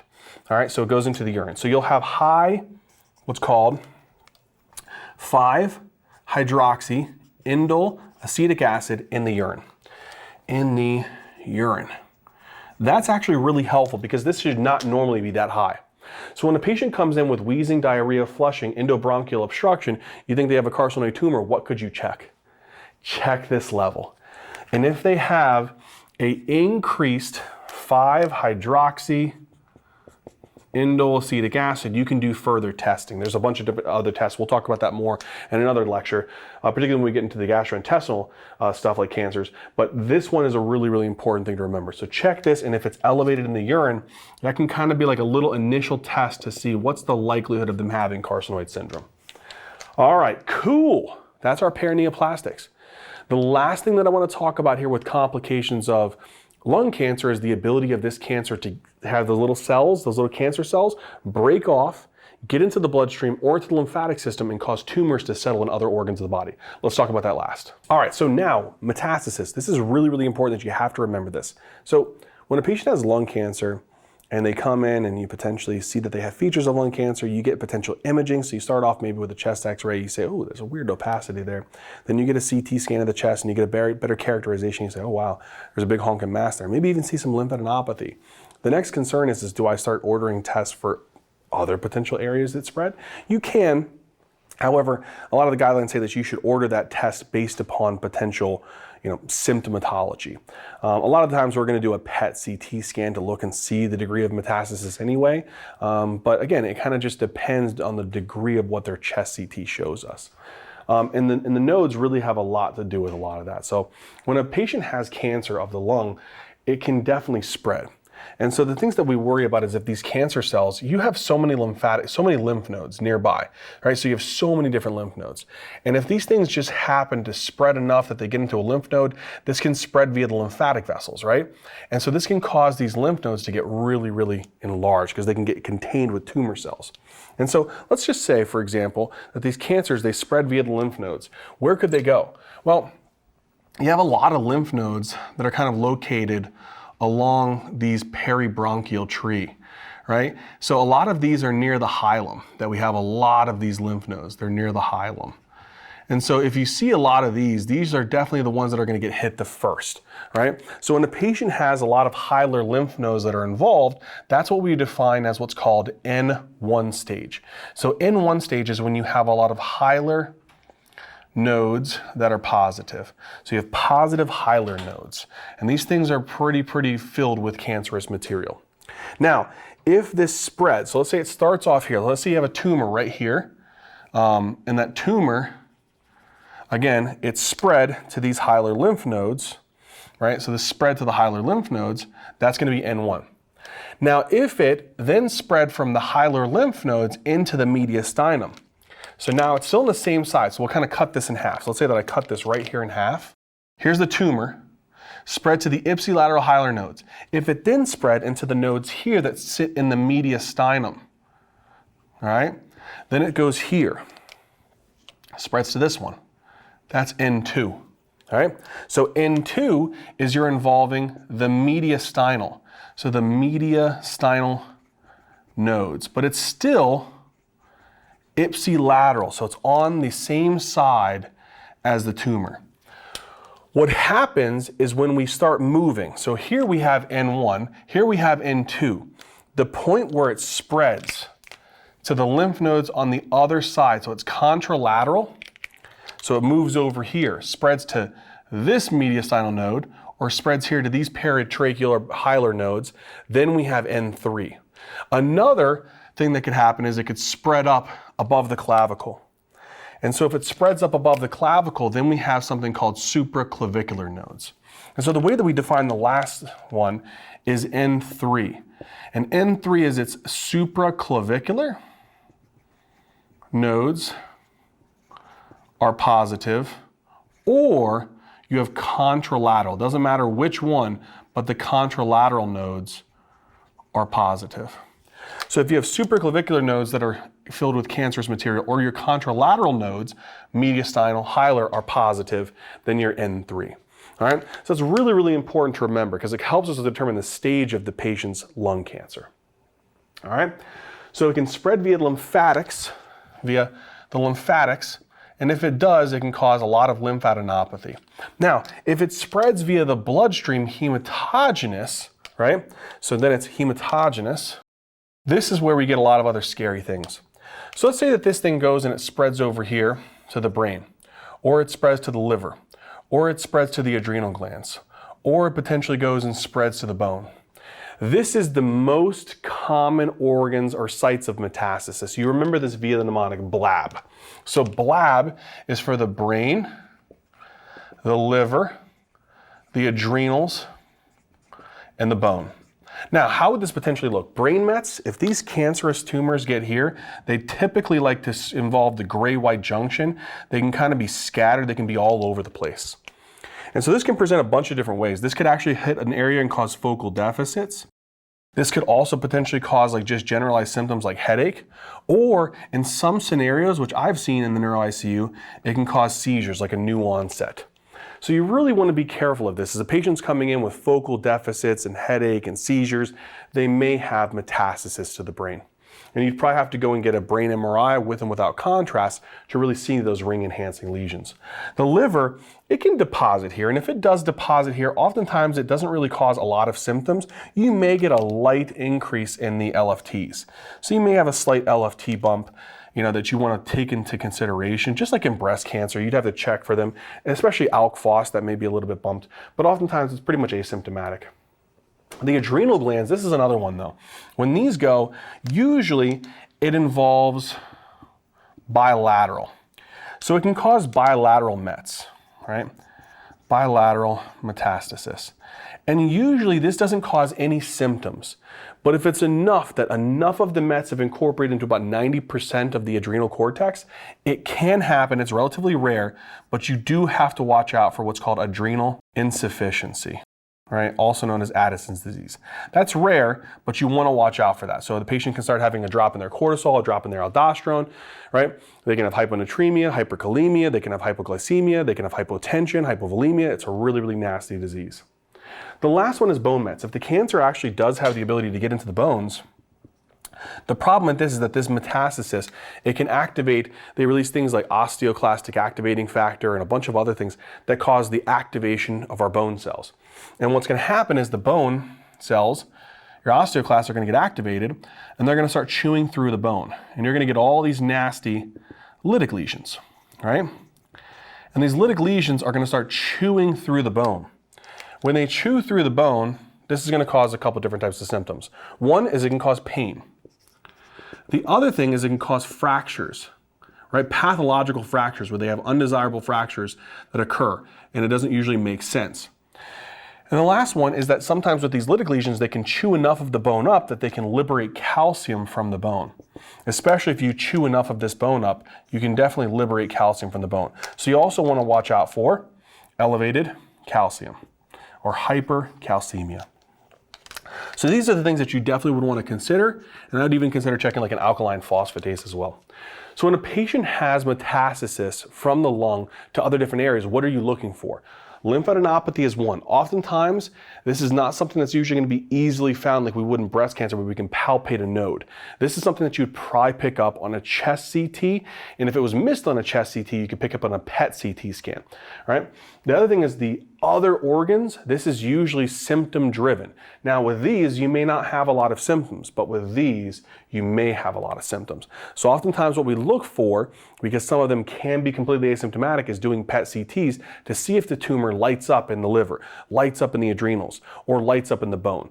The brain is a little bit more specific. This is the one where unless the patient presents with symptoms, we may not go getting a brain MRI unless we have good reason, meaning they're presenting with neurodeficits, neurological symptoms, or they were diagnosed with small cell lung cancer, which can easily spread to the brain. All right? My friends, that covers the complications. I know it's a lot, but hang in with me because now what I want to do is I want to take you down through the most proper diagnostic framework to think about how would a patient who comes in with what I think may have some symptomatology of lung cancer, how do I diagnose it? But also, it is crucial for us as clinicians to know how to screen those patients who are at high risk and to know what are the different modalities that we use to screen for pulmonary nodules or lung cancer and catch it before it's too late. Let's talk about that now. All right, so let's now move into the diagnostic approach. So we want to first start off with the concept of pulmonary nodules. So whenever a patient comes in and they have a smoking history, obviously we determine that smoking history based upon the packs per year, and it really also considers their age too. When we think about that, we can put these patients into a higher risk category, saying that these patients who smoke, who are older, they have a higher risk of lung cancer. And I may identify a beginning stages of it like a nodule, or maybe it's a little bit more of an identifier of a mass. And so we have to always consider this as a way of being able to catch lung cancer before it's too late, not picking it up when it's stage 3, stage 4. So this is what we're going to talk a little bit about the approach to pulmonary nodules, and then considering what happens if these nodules are low risk, intermediate risk, high risk. What do we do? So the first thing is you have to know which patients you actually screen to look for these dang coin lesions or nodules that are in their lungs. So what would that be? So this is a 50 to 80-year-old patient with a 20 plus pack year smoking history. That is the way that I want you guys to consider that. If they got a 20 plus year pack year smoking history, 50 to 80 years of age, you need to start considering doing low dose CT scans annually. Now, the other thing that's going to be important to remember is you do this even if they're a current smoker or they quit within the past 15 years. So that's also really important. So this could be a current, or if they quit within the past 15 years, you still need to consider pushing these patients to get an annual low dose CT scan of the chest. Because this is going to help me. It's going to be lower dose. You're not exposing them to as much radiation, which is also beneficial. And it's going to help us to see if we see any masses or lung nodules. Now, if I do this and I find a mass, usually we kind of define that as the irregularity of the mass, the size of the mass, the kind of the overall look of the mass, the contents of it, that would actually help me to be very, very considerate. So if I had a greater than 3 centimeter appearing mass, and maybe it appeared irregular, maybe it was spiculated or scalloped, maybe it had some heterogeneous kind of component, or it was very, very high density kind of opacity, then I'm going to be concerned with a lung mass, right? An example of that is if we look here, this is going to be a CT scan. I'm taking an axial kind of section. You can see here in the right lung, look at this. This thing is like spiculated, and it's a very, very homogeneous kind of like appearing tissue. And so this is definitely very, very considerate of I'd say a malignant kind of like presentation. This is definitely high risk. And I would say that this is a patient who likely has a right lung cancer. All right. Now, on the other hand, if I see a mass that appears like it's less than or equal to 3 centimeters, that could be considerate of a pulmonary nodule. And so here you can see the same kind of situation here. Here's the left lung, here's the right lung. You can appreciate right there is this well circumscribed kind of round opacity in the right lung. And that really would suggest more a pulmonary nodule, where this one that's really kind of like large, spiculated. This would definitely be concerning of like a carcinoma, especially something like, adenocarcinoma, or, depending upon overall, I don't have a complete look at the location, but this would definitely be a little bit more peripheral. So I would definitely be concerned with something like adenocarcinoma. The next thing is we want to know, is this a new or known pulmonary nodule? The reason why is if it's new, this is something that we have to start kind of maybe tracking a little bit sooner, being a little bit more careful with. If it's a known nodule, then we just want to know, has it gotten any bigger or has it stayed the same? Because if it's gotten bigger, we need to be a little bit more aggressive. If it hasn't gotten any bigger, it hasn't changed, then we can probably just continue to go with their normal annual low dose CT scans. And so it's important to know, is it new or is it gotten bigger if we have a prior chest x-ray or CT scan to compare it to? So that's the first thing, is knowing, is there any prior imaging available? If it's not, then we have to treat this as though this is a new pulmonary nodule. If there is prior imaging, again, I just want to know, has it gotten any bigger within the past 2 years? If there's been no growth, that's okay. That's a little bit more of a benign appearing nodule, and I can just kind of go back to doing my annual low dose CT scans. If there is growth and it's gotten bigger over the past 2 years, well, then I need to start being a little bit more aggressive. This is a suspicious nodule that's getting a little bit bigger. So with these two, we kind of treat them somewhat the same, which is then from there, let's get a standard dose CT scan of the chest, get really, really thin slices, get a good look at this, and also consider their malignancy risk, because now these patients I have to fit into, are they low risk? Are they intermediate risk? Are they high risk? Because if it's low risk, I can continue to low dose CT scans. But if it's more intermediate or high risk, I may have to go to the route of a PET CT. I might have to go the route of a biopsy. And so that's what we want to do next. So let's say that we get the standard dose CT scan of the chest and we start looking at the actual nodule that's gotten bigger, or it's a new one. We can then use that as a way of looking at the size of it, the overall kind of like appearance of it, the location of it, and combine that with their history. So we have 3 categories: low risk, intermediate risk, and high risk. The patient history is obviously key. We want to know age, we want to know smoking. Those are really going to be the big things. So age, we want to know if they're less than 40. That puts them at a lower risk. The older you get towards that 50 to 80-year-old range, you get more of that higher risk kind of category. Smoking is we're looking at, have they ever smoked? If they haven't, that puts them at a lower risk. You can still get adenocarcinoma even when you don't smoke. But again, it is really important to know that smoking is a very, very strong risk factor. So for those who are current or former, meaning within the past 15 years, and they have a 20-pack year smoking history, it puts them at a pretty decent risk, intermediate and high risk. Now, the last thing is now we're going to use that CT scan of the chest. And we're going to start looking at the overall size, because size plays a big role. I always say size don't matter. In this case, it actually does, because it helps us to stratify them. So we would say if I saw a nodule, and here I have this one, and let's say that it's smaller, it's like less than 8 millimeters. That would make me think it's more of a lower risk pulmonary nodule. If I got one that's a little bit bigger, you compare this one to this one, they definitely look different. And also size-wise, it's a little bit bigger. And then this one's a pretty nasty looking appearing one, and it's a big goober here. This is definitely going to be a high risk nodule. Now, it's not just size, it's also just the general kind of location as well. So we've found that usually in the lower lobes, those are going to be more of the lower risk. They're more likely to be potentially benign, and even if it involves like the middle lobes as well. But if you look here, these are going to be involving the upper lobes. And so the upper lobes tend to be more of a potential for malignancy. So if you see small and lower middle lobes, you're thinking more benign appearing, lower risk. If you think more upper lobes and bigger, you're going to be thinking potentially more of the intermediate and high risk. Now, the last thing is also just kind of the overall appearance of that kind of like mass or nodule, I should say. So what does the margins look like, meaning the edge of the tumor? So this one's pretty round, and rounded always is a good thing. If it looks more scalloped, like a scalloped potato here, this would be more consistent with an intermediate risk. And if you see this one, which has all these like little divots and kind of looks like a little amoeba, this spiculated appearance, that's always pretty concerning for a high risk kind of nodule. So these are the ways that we like to stratify and put these patients into categories. So if I said, hey, I have a patient, they are 40 to 60 years of age, they're a current smoker, 25-pack year history, we have that they also have a decent sized nodule, maybe it's 15 millimeters, it's in the upper lobe, and it appears scalloped, then that would fit them into that intermediate risk category. And so that's kind of how we would do that, kind of determining what would we do next. So now that we've categorized them, we can then figure out what we want to do with them. So if it's usually the less than 8 millimeter, they're in that low to intermediate risk kind of category, we can just do a low dose CT scan. You can still do it in a year, or you can do it a little bit earlier, maybe 6 months, and then again at 12 months. All right. So that's something that we could do just to make sure that we get just a quick little interval in between, and then we can go back to just our low dose annual CT scans if everything's normal. And so again, that's what we're going to try to do here. Right. The next thing is that it's a little bit bigger. So maybe it's 8 millimeters or greater and they're low to intermediate risk. So that size is a little bit bigger. In this scenario, what I would say is this patient should probably be getting a PET CT scan. The PET CT is always going to be great because it's going to help us to really, really look for any kind of like look of that lesion, and particularly look to see if there's a lot of uptake of that FDG. And the FDG uptake is really concerning.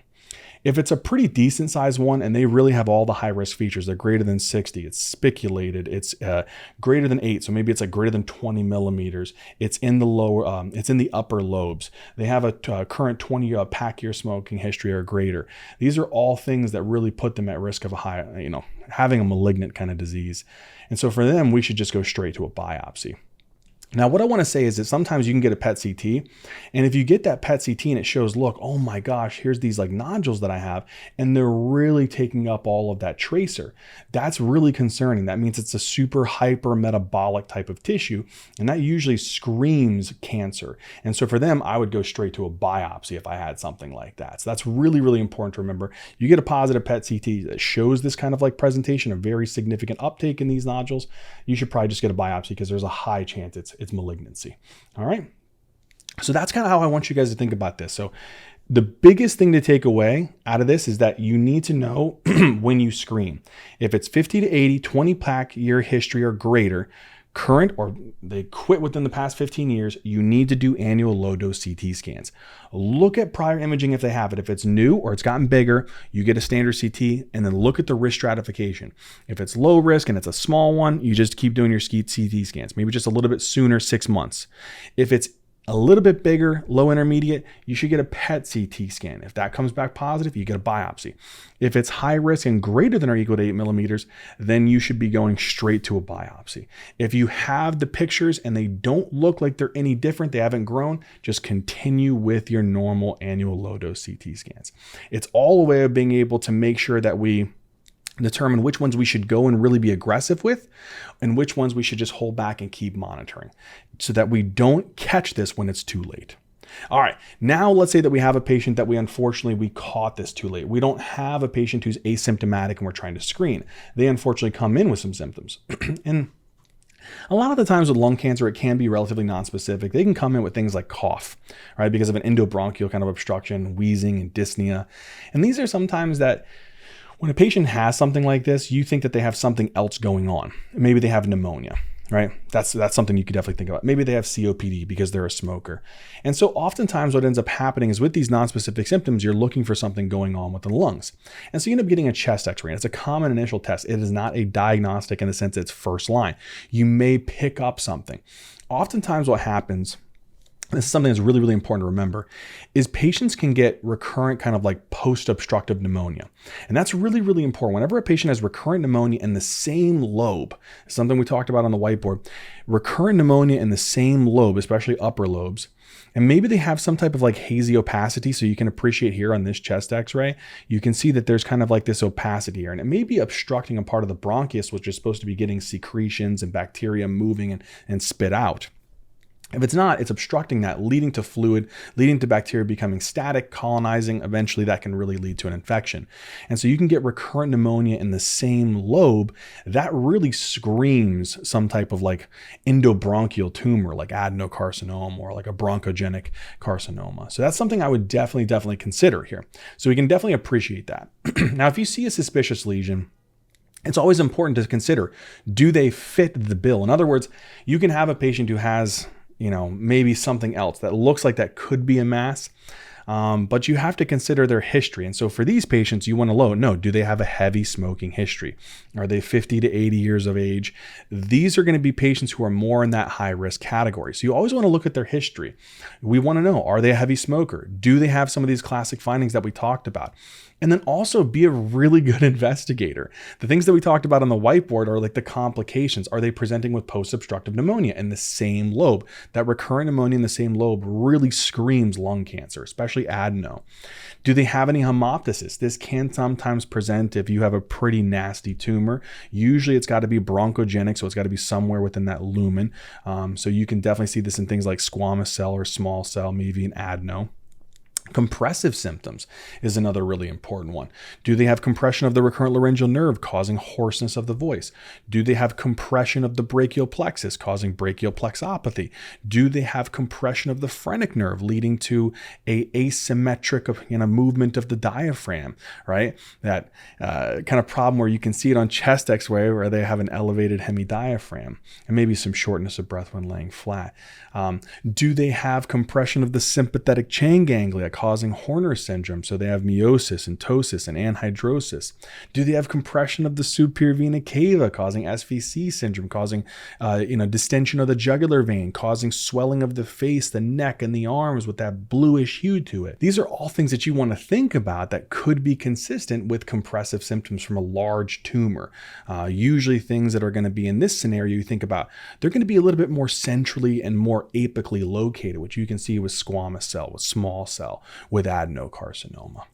Now, recurrent pleural effusions are something that you can definitely also see with peripheral lesions. Things like large cell carcinoma, adenocarcinoma can also cause peripheral kind of involvement of the lung tissue, and that can lead to, again, a lot of exudative kind of properties, fluid leaking out, proteins leaking out, LDH leaking out into the exudative fluid or the pleural cavity that's leading to these recurrent pleural effusions. Oftentimes you'll tap these, you'll get maybe a bloody aspirate, you'll send it off for cytology, and you'll send it off for the Lights criteria, will suggest exudative, and your cytology will come back and you'll show some evidence of some malignant cells. And lastly is paraneoplastic syndrome. This is a classic one you have to remember. Again, it's talking about that patient with small cell who comes in with SIADH, right? That's a really, really big one. You can't forget that. The Lambert-Eaton syndrome is another one that they can present with as well, which is the kind of the weird presentation of the myasthenia gravis.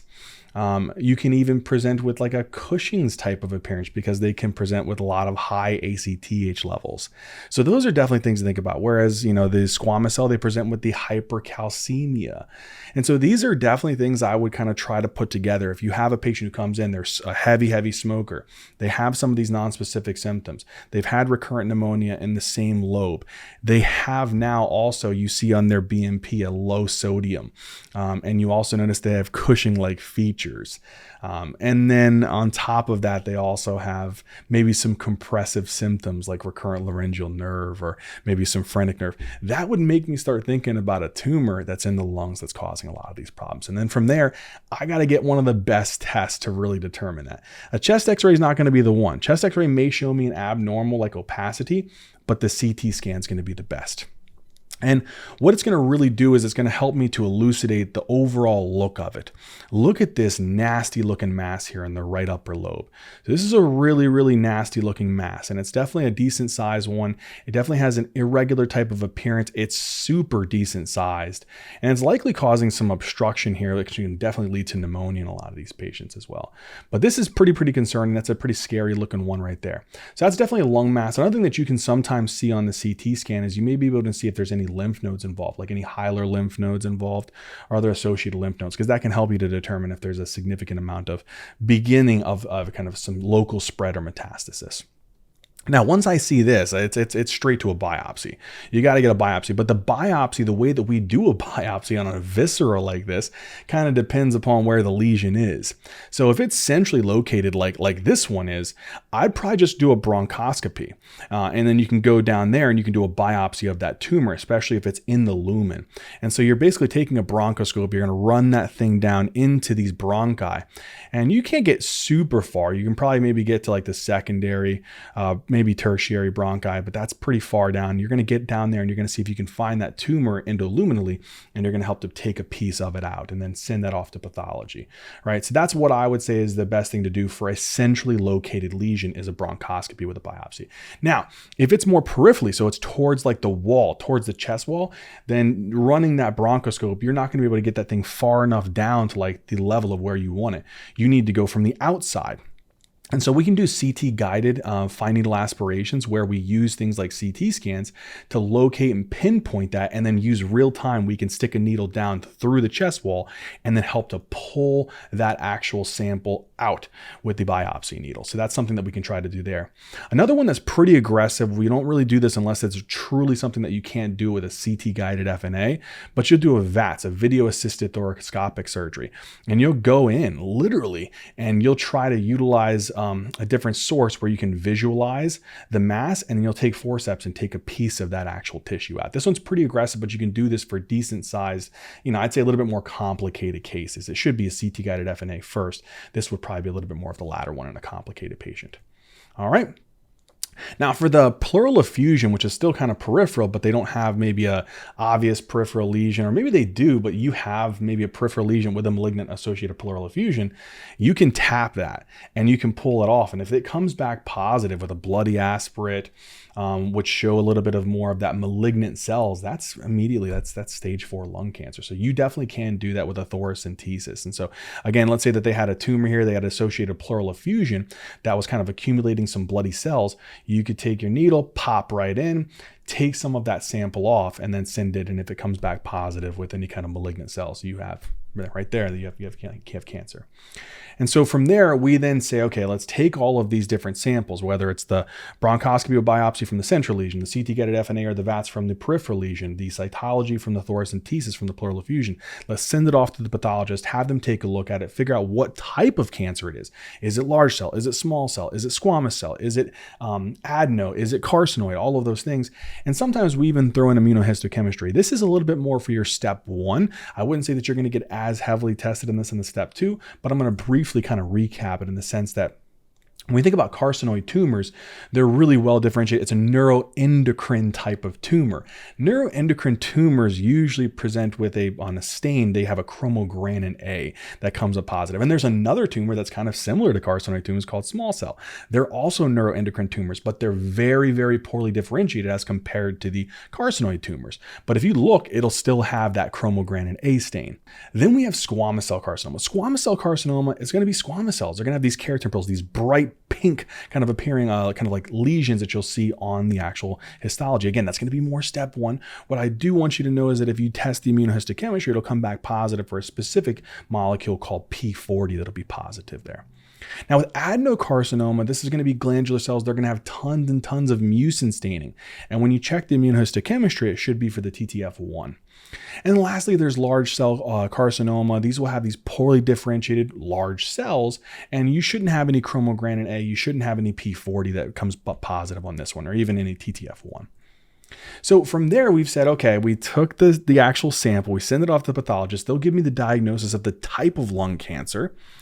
And then from there, I just need to determine, has this lung cancer, and you should sometimes be able to pick it up from your CT scan, is it involved other areas? Sometimes you can see it, sometimes you can't, and you got to start extending your CT scan parameters to get a little bit more of the chest, maybe get more of the abdomen, the pelvis, get other imaging if needed to see if this thing is spread. So a CT abdomen pelvis is pretty good.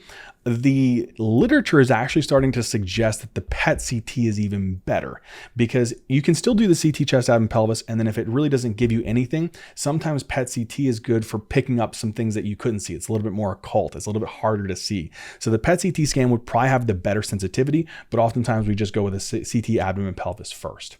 Now, if you did that CT abdomen pelvis and you don't find any distant mets, or you want to then go the next step, you can do a PET CT after that if you still have a high degree of suspicion for mets.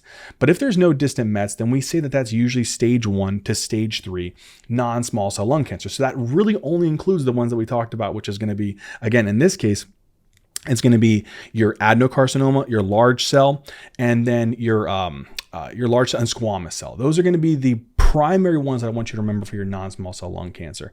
The limited small cell lung cancer, that's going to be small cell, and that means that it probably hasn't spread very much beyond one side of the lung. And we'll define this, right? But at this point, if they don't have distant mets, it could be anywhere from stage 1 to stage 3 non-small cell or limited small cell. To give you a little bit more on that, so let's say that a patient has non-small cell lung cancer. We want to determine if it is stage 1 to stage 3. Well, we know it's not based off distant mets. How do we determine it then? Well, then it's based upon the tumor size and if there's multiple different types of lymph nodes involved. So for example, if I have a tumor here and there is some nodes, but none of the nodes are involved, it's just the tumor itself, that's more likely to be stage 1. All right. Now, if the tumor is maybe a little bit bigger, right, and it's starting to involve other nodes that are in the same side, so like these peribronchial nodes, that's going to be stage 2. If it's stage 3A, you're getting a decent sized tumor, but now what's starting to happen is we're starting to go from peribronchial and we're starting to venture our way outwards here into the mediastinum. So then what I would probably start seeing is more of the mediastinal lymph nodes being involved on the ipsilateral side, right? Stage 3B is you have now the problem is that some of these nodes can start spreading over to the contralateral lung. So now if you had a tumor in the left lung with all the nodes in the left lung that are getting involved because this tumor is spreading into these lymph nodes, right? Now if it starts to spread to the other side or it goes upwards into the clavicular nodes, now you have stage 3B, all right? So that covers your stages 1 to stage 3. We don't determine it based upon if it's spread to the other areas of the body, like the brain, the bones, the liver, things like that. We determine it based upon the size of the tumor and more particularly the nodes that are being involved. All right. With small cell lung cancer, it's actually very simple because there's only 2 stages. It's limited and extensive.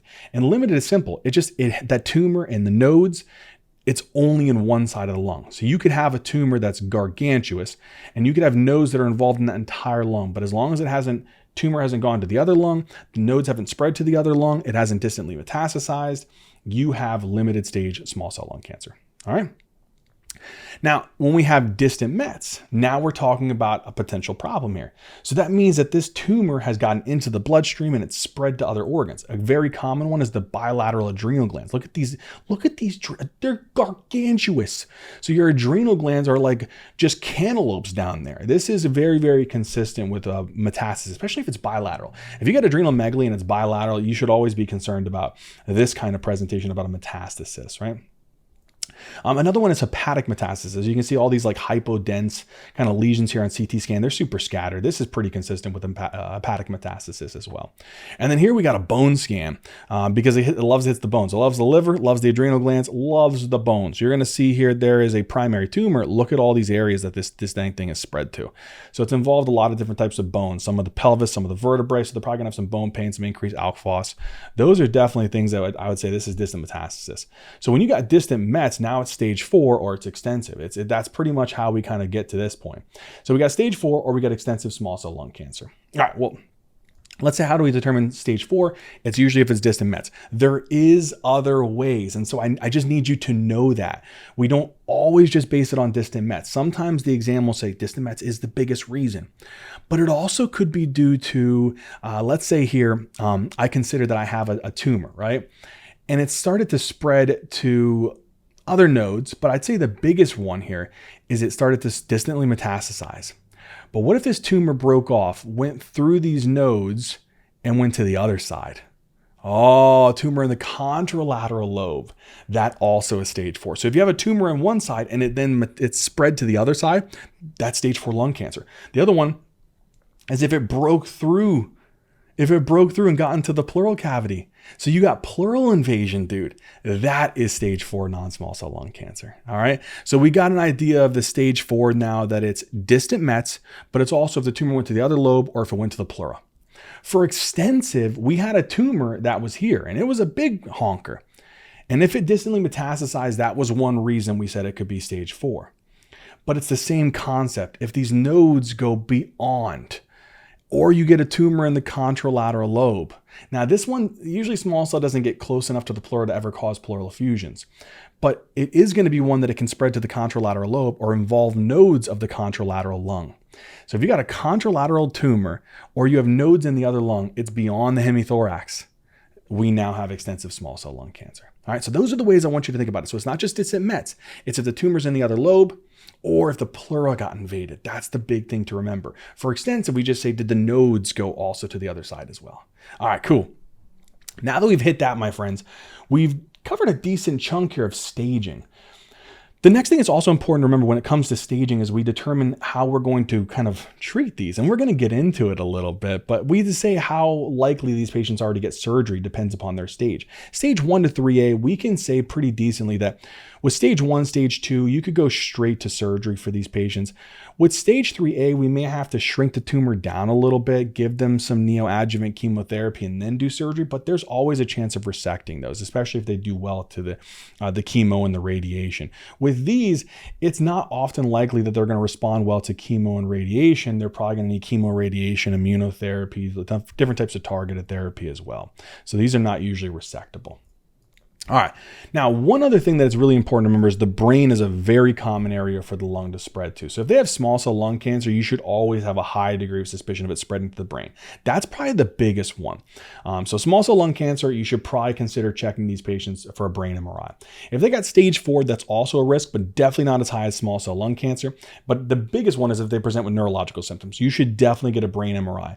If you see something like this, where they got all these different lesions everywhere, that's definitely metastatic disease. And so this thing has spread to the brain as well. And that would consider them to be an extensive case, right? So you can have a patient come in, you don't know that they have distant mets, but they have lung cancer. All of a sudden they come in with neurological symptoms, you get a brain MRI, boom, oh, you got distant mets. They're now stage 4, right? But if they have small cell, they have stage 4, you should consider getting a brain MRI to see if it is present there, because this is a very, very high risk one.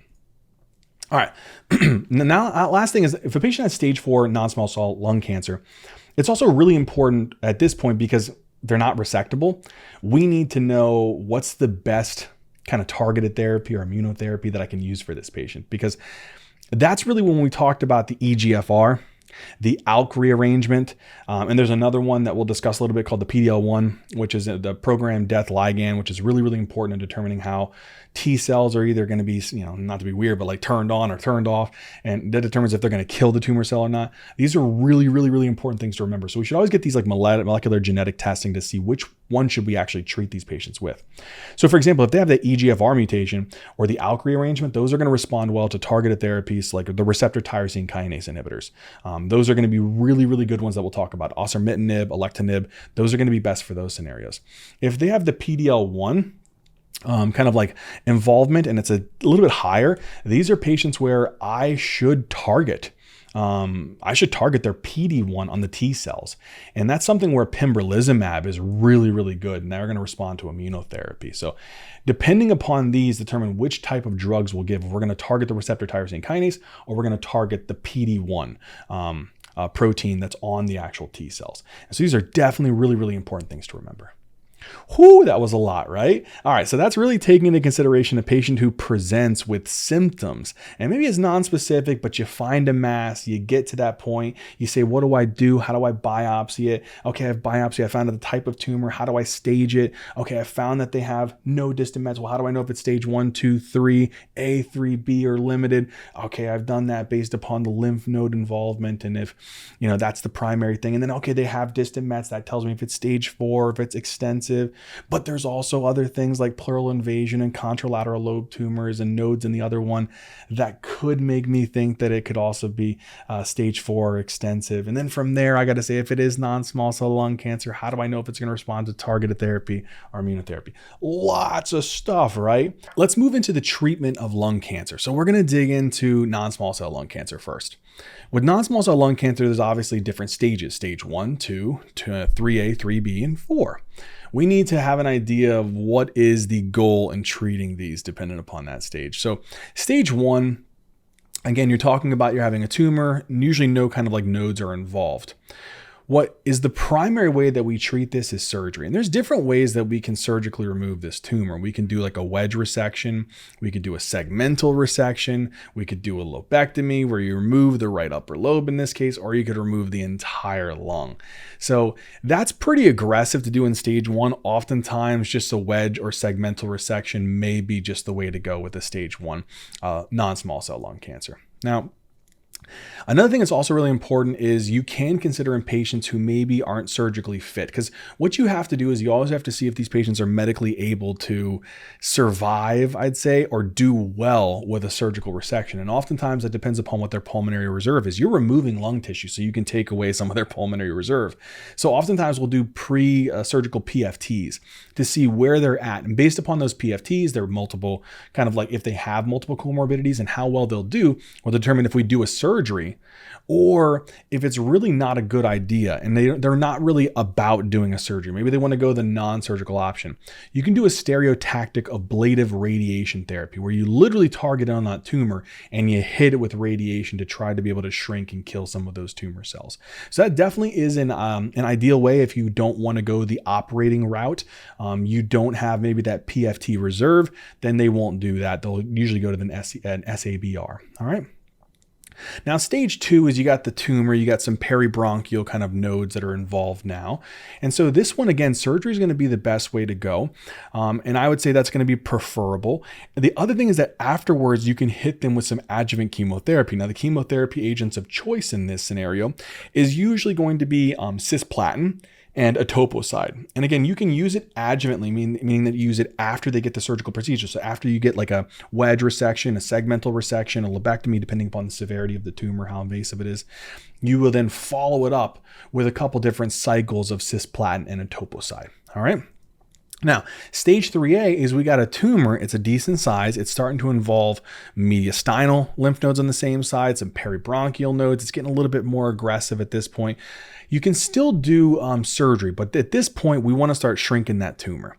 And so we hit them with neoadjuvant chemotherapy and oftentimes radiation therapy as well.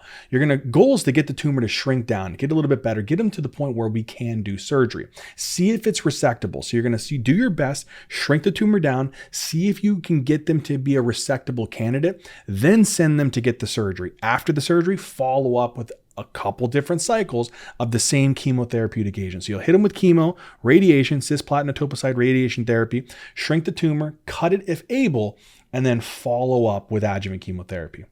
If they're stage 3B, these are patients that are not going to really be medically operable. They're going to have a huge tumor. It's going to be involving nodes on the same side and the opposite side. So it's going to be pretty extensive at this point. So surgery really isn't going to be the way to go for them. You're going to do the same thing that you would do with stage 3A, except it's not neoadjuvant chemotherapy. It's just definitive chemoradiation therapy. And then afterwards, you're going to see if you can do some consolidation with immunotherapy to kind of really reduce the growth and the development of that tumor. And so oftentimes we'll do that with durvalumab. Now, stage 4, on the other hand, surgery is not really an option. You got either distant mets, you got a tumor in the contralateral lobe, you got pleural invasion, and you got multiple nodes involved. It's just trying to go in and resect that's going to be a nightmare. It's not going to be very, very helpful. Sometimes it can be for palliative reasons. If there's very, very specific reasons like significant pain or recurrent pneumonia, things like that, you can go after some of them. But usually surgery is not an option. And so with these patients, we oftentimes just do targeted therapy. And so we tried, that's when that kind of the discussion of knowing if they have the EGFR, the ALK rearrangement, the PD-L1 is really the key thing. So again, if they have the EGFR mutation, osimertinib is going to be the way to go. All right. That's going to be the way to go where you're going to be targeting this type of pathway. And kind of, this is really, really important on this one. All right. So osimertinib is going to be helping with that. Alectinib is going to be for the ALK rearrangement mutations. And so these are both receptor tyrosine kinases, just knowing which one of these they have that may help. But overall, the targeted targeted therapy agents is going to be receptor tyrosine kinase inhibitors. So you can think about it like this here. You have some cancer cells. You're going to have, different types of growth factors binding onto these receptor tyrosine kinases. They're going to be activating this pathway, the PI3K, the AKT, the mTOR pathway. That's going to help to stimulate genes to increase your cellular proliferation, survival, increase blood flow to that tumor, and helping it to be able to unfortunately metastasize. So all of these things are what's happening when you have the receptor tyrosine kinase firing in that cancer cell. If I target this receptor to reduce its autophosphorylation, reduce this pathway, then I'm going to then inhibit all of these processes. I'm going to shut down cell proliferation, cell survival, increase blood flow to the tumor, and it being able to metastasize. So this goal is preventing the progression of the disease, not necessarily curing it or removing it. It's just trying to reduce the progression. All right. This is a pathway that's really, really heavily involved in EGFR, because what happens is in EGFR mutations or ALK rearrangement, this pathway is firing like crazy because you have some type of receptor abnormality where it's kind of auto-activating, or in ALK rearrangements, you maybe have an abnormality in that kind of receptor where again, it's just auto-activating. If you can try to shut that pathway down, that will definitely be helpful. All right. Now, immunotherapy is really good if the PD-L1 percentage is greater than or equal to 50%. That means that you have like a really, really strong chance to target the PD-1. Because if that percentage is pretty high, I can give anti-PD-1 antibodies and they're going to like pembrolizumab, and that's going to nail that PD-1 and it's not going to allow it to interact with the PD-L1. So let me show you what I mean. Here we have a tumor cell. when they express lots of the PD-L1, right? Because your T cell expresses PD-1, this is a programmed death receptor. You have a T cell receptor. On the tumor cell, it's going to have an MHC2 complex, which connects with an antigen. But here, the PD-1 is supposed to interact with the PD-L1. And this is a way of the tumor cell. It increases the expression to shut down the T cell, turns it off so it can't kill it. If I give a drug that binds the PD-1, it can't bind to the PD-L1. If it can't bind to the PD-L1, you lose that ability to turn the T cell off. This thing's active. It's ramping up. It's like, all right, baby. And it starts ripping the T cells. That's when we would do this, is when you have a high degree of PD-L1 expression. If your PD-L1 expression is on the lower end, you're unfortunately going to need to kickstart it and give it some more help. You can still do the pembrolizumab, but you're probably going to have to add on some chemotherapy like the cisplatin and the etoposide to really help with that process. All right. That's a crap ton of information, and I get it. I'd be overloaded too. Let's put this together. If you got a resectable tumor, we're thinking stage 1, stage 2. Could even be stage 3 as well, right? Especially stage 3A. But in stage 1 to 2, you want to first determine what's their PFTs. Are they a good surgical candidate? If they aren't, they don't have good PFTs, they just don't want to get the surgery, the SABR is the best way to go. If they're stage 2, you're going to have to follow up with adjuvant chemotherapy.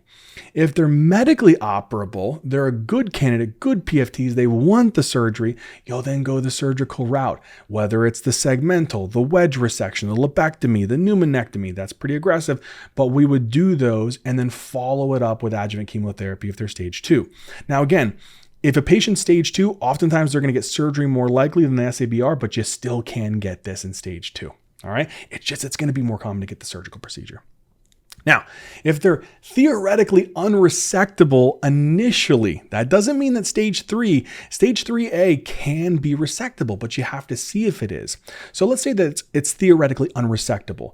Well, then all we want to know is it metastatic or not? Because if it's metastatic, I can't do any kind of surgery whatsoever. If it's not, okay, there is a chance. This could be stage 3, but I don't know if it's stage 3A, stage 3B. If there's mediastinal nodes, that's the stage 3A. If it's starting to really get to the point where it's getting to the contralateral, the clavicular nodes, we're getting into stage 3B. Stage 3A, you can hit them with neoadjuvant chemotherapy, cisplatin, etoposide, radiation therapy, shrink that puppy down. And if it gets to the point where they are a surgical candidate and you get a good response, you can do surgery. All right. And then you can follow up with some adjuvant chemo as well. All right. For stage 3B, though, that's the problem. No, sorry. Now, if you don't get a good response, we're not going to be going the route of surgery. That's why theoretically stage 3A is resectable. But if you don't get a good response here, you're not going to be going to a surgical procedure. If you didn't shrink it, if you didn't actually get that thing down, and they still are in too, so you didn't get rid of any of the nodes. Unfortunately, at this point, you really just got to say, we're just going to stick with the immunotherapy, the consolidated immunotherapy like durvalumab. All right. Now, stage 3B is you got contralateral nodes, you got the supraclavicular nodes you're hitting. That's stage 3B, right? At this point, we don't have any option of surgery. It's just you're hitting them with definitive chemoradiation therapy. And then you're going to follow up with some consolidative therapy. Now here we got metastasis, right? We got it spreading. This puppy is spread to the bones maybe. Maybe it's spread to the adrenal glands. Maybe it's spread to the liver. Maybe it's spread to the brain. At this point, you're stage 4. With stage 4, we don't do surgery. We don't do like definitive in the sense of chemotherapy and radiation. It really comes down to what type of like targeted therapy would we go for. If they got the EGFR, the ALK rearrangement, it's the receptor tyrosine kinases. Osimertinib for the EGFR, alectinib for the ALK. If they got the PD-L1 with the heavy expression, brother, the pembrolizumab is the way to go. But if the PD-L1 expression isn't high, it's going to need a little bit of help. That's where you're going to get the pembrolizumab and the chemotherapy as an additive effect. This is a way of kind of taking it and looking at everything we talked about in the table, the images, and just giving you more of a straightforward, hopefully a systematic way of thinking about it. I really hope this helped. All right, small cell lung cancer, thank goodness, is so much simpler. When we think about this, when it comes down to if it's limited or extensive, there's not stage 1, 2, 3, 4, all these different things. So it's limited. It's in the one hemithorax. And so this one's chemo and radiation. It's really the only way that we go about this one. There is a big goal here, all right, where with small cell lung cancer, you can try to prevent the brain metastasis. So that's why you try to get, if you have the diagnosis of small cell, you should get a brain MRI as a baseline. Because if they get neurological symptoms, oh shoot, they got metastasis, it's extensive. You can't do this anymore. So if you check it and they don't have any brain metastasis, you can do prophylactic cranial radiation. You literally are radiating the brain to prevent some of the micrometastasis from the lungs to the brain.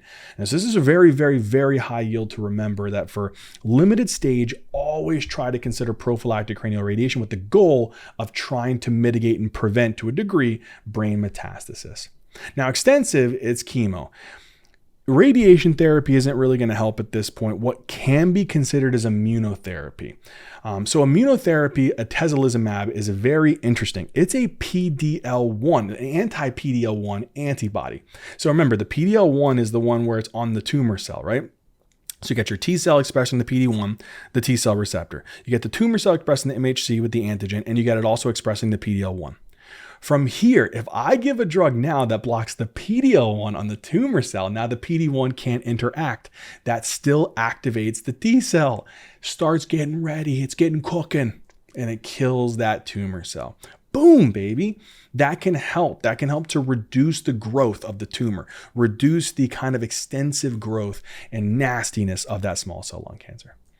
My friends, this was a monster lecture, and I really hope that it helped. I really mean that. I really hope that you guys enjoyed these videos. I hope it made sense. I hope that when you guys get an exam and you see anything on lung cancer, you feel confident that whenever there's any question, nothing can stand in your way.